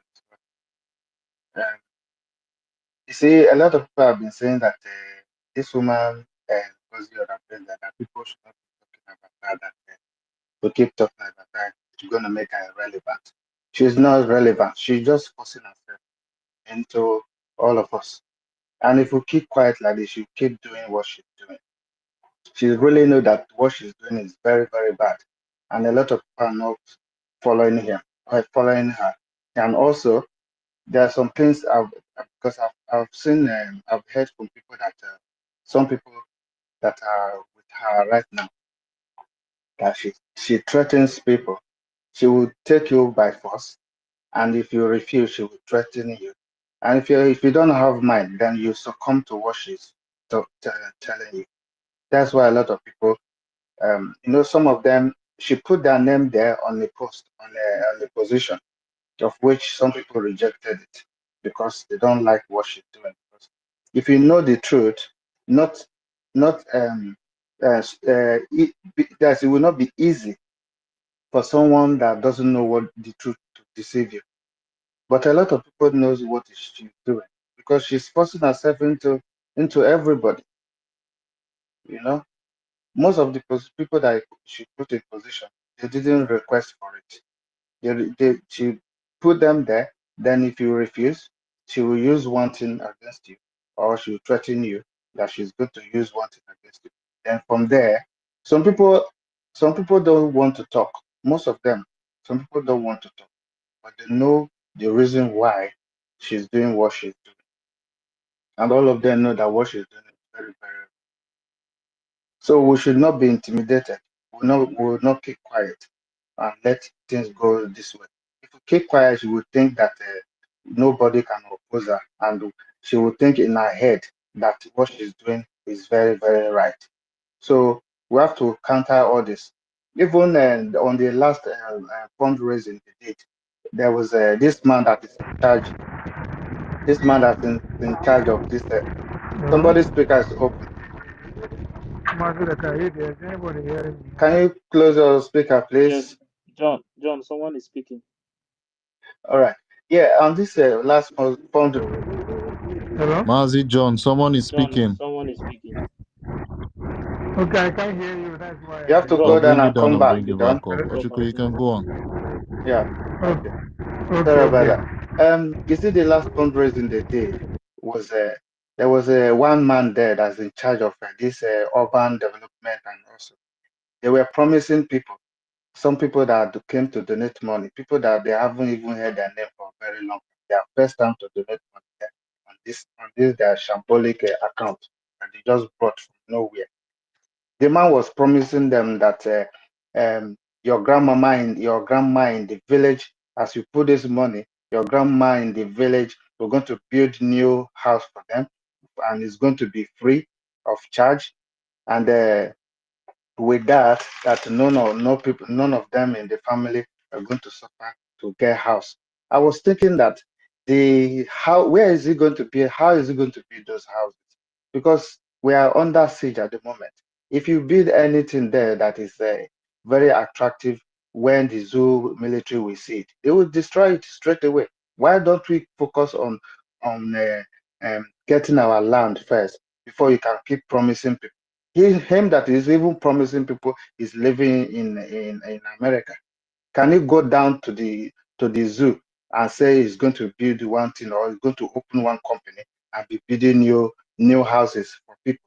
So those are the things they use to deceive all these gullible people, and they are happy to listen to all these people that are deceiving them. But let me just leave this mic here, and also thank you very much for giving me this time. A lot of people are here on the raising their hands so they can talk. So thank you, Mazdake, and also Ife for hosting this. I hit my mic. Thank you.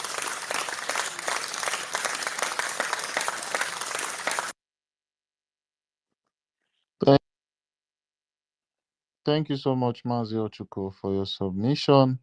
And I wanted to add something quickly to what Stella raised up, because Stella said something a while ago about our finance minister. And what popped up in my head was, if if the COS was, Ngozi and Madam Yomosbao, was looking for accountability, then how did she get that information from?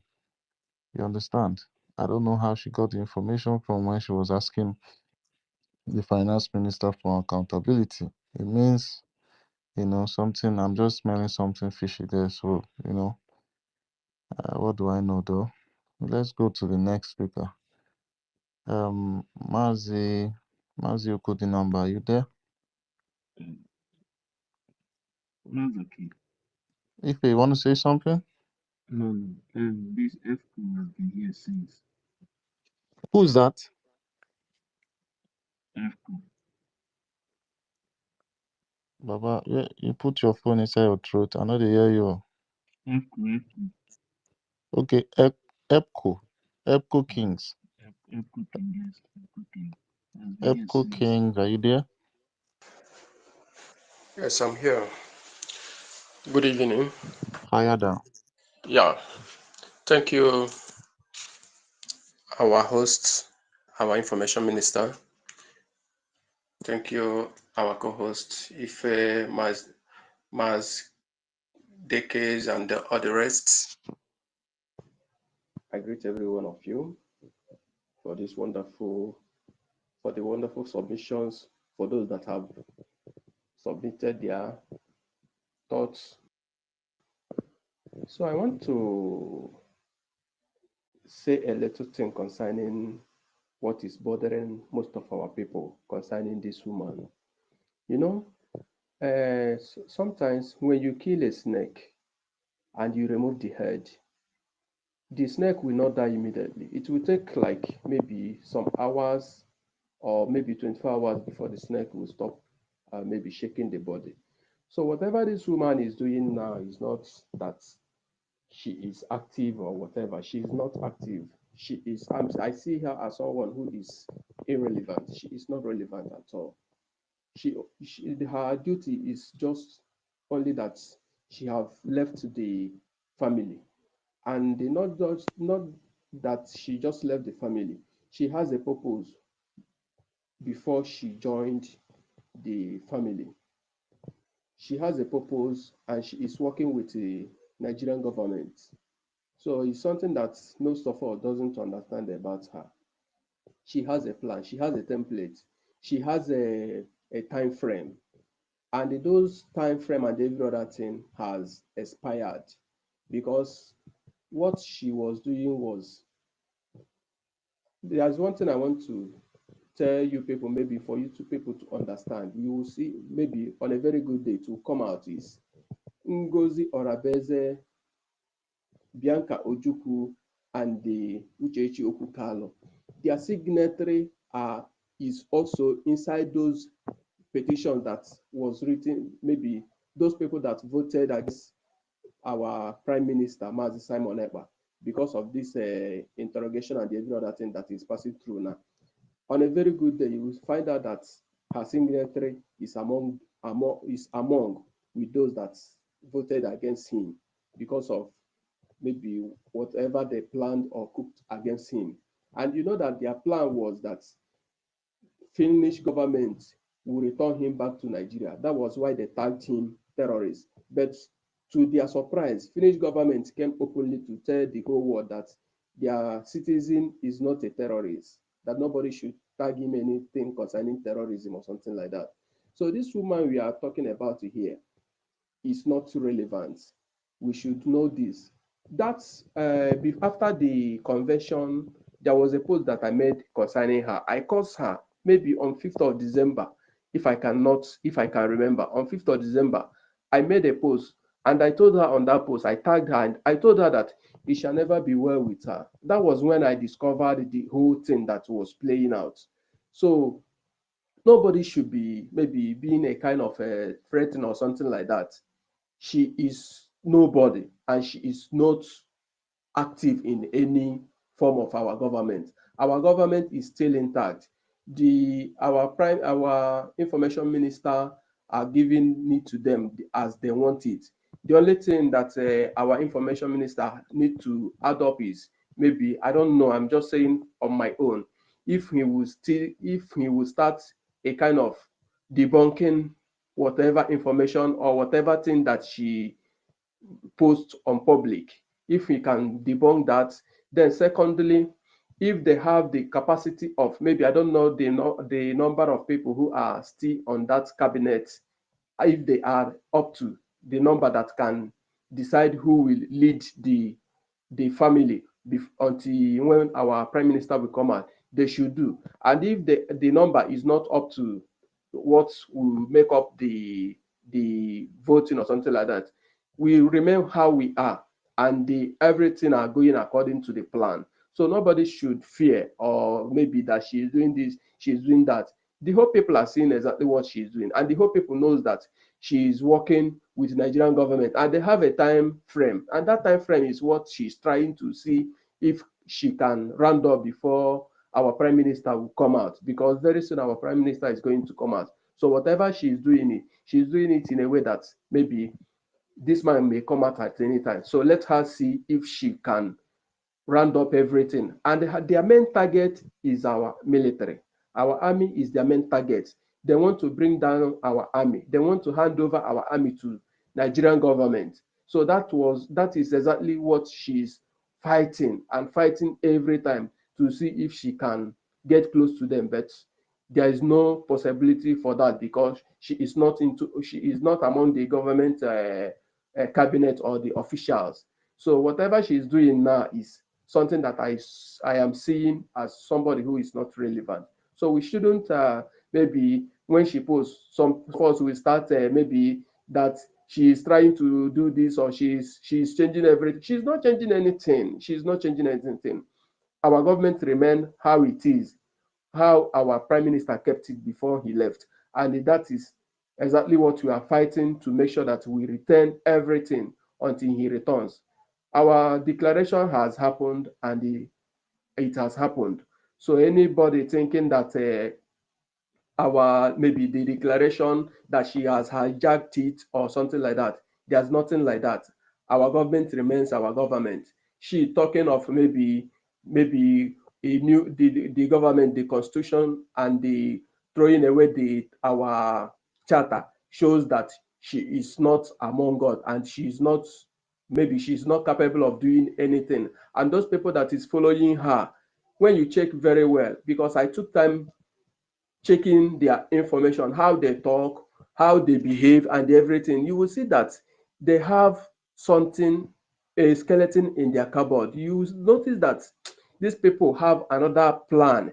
Maybe some are envy of our prime minister, and some are maybe working with the plans they have, which most of us may not understand. But this is exactly what is happening. Because when you see some of them, like by this time last year, I saw one of them, this justice, when he returned in for his mother's burial and every other thing.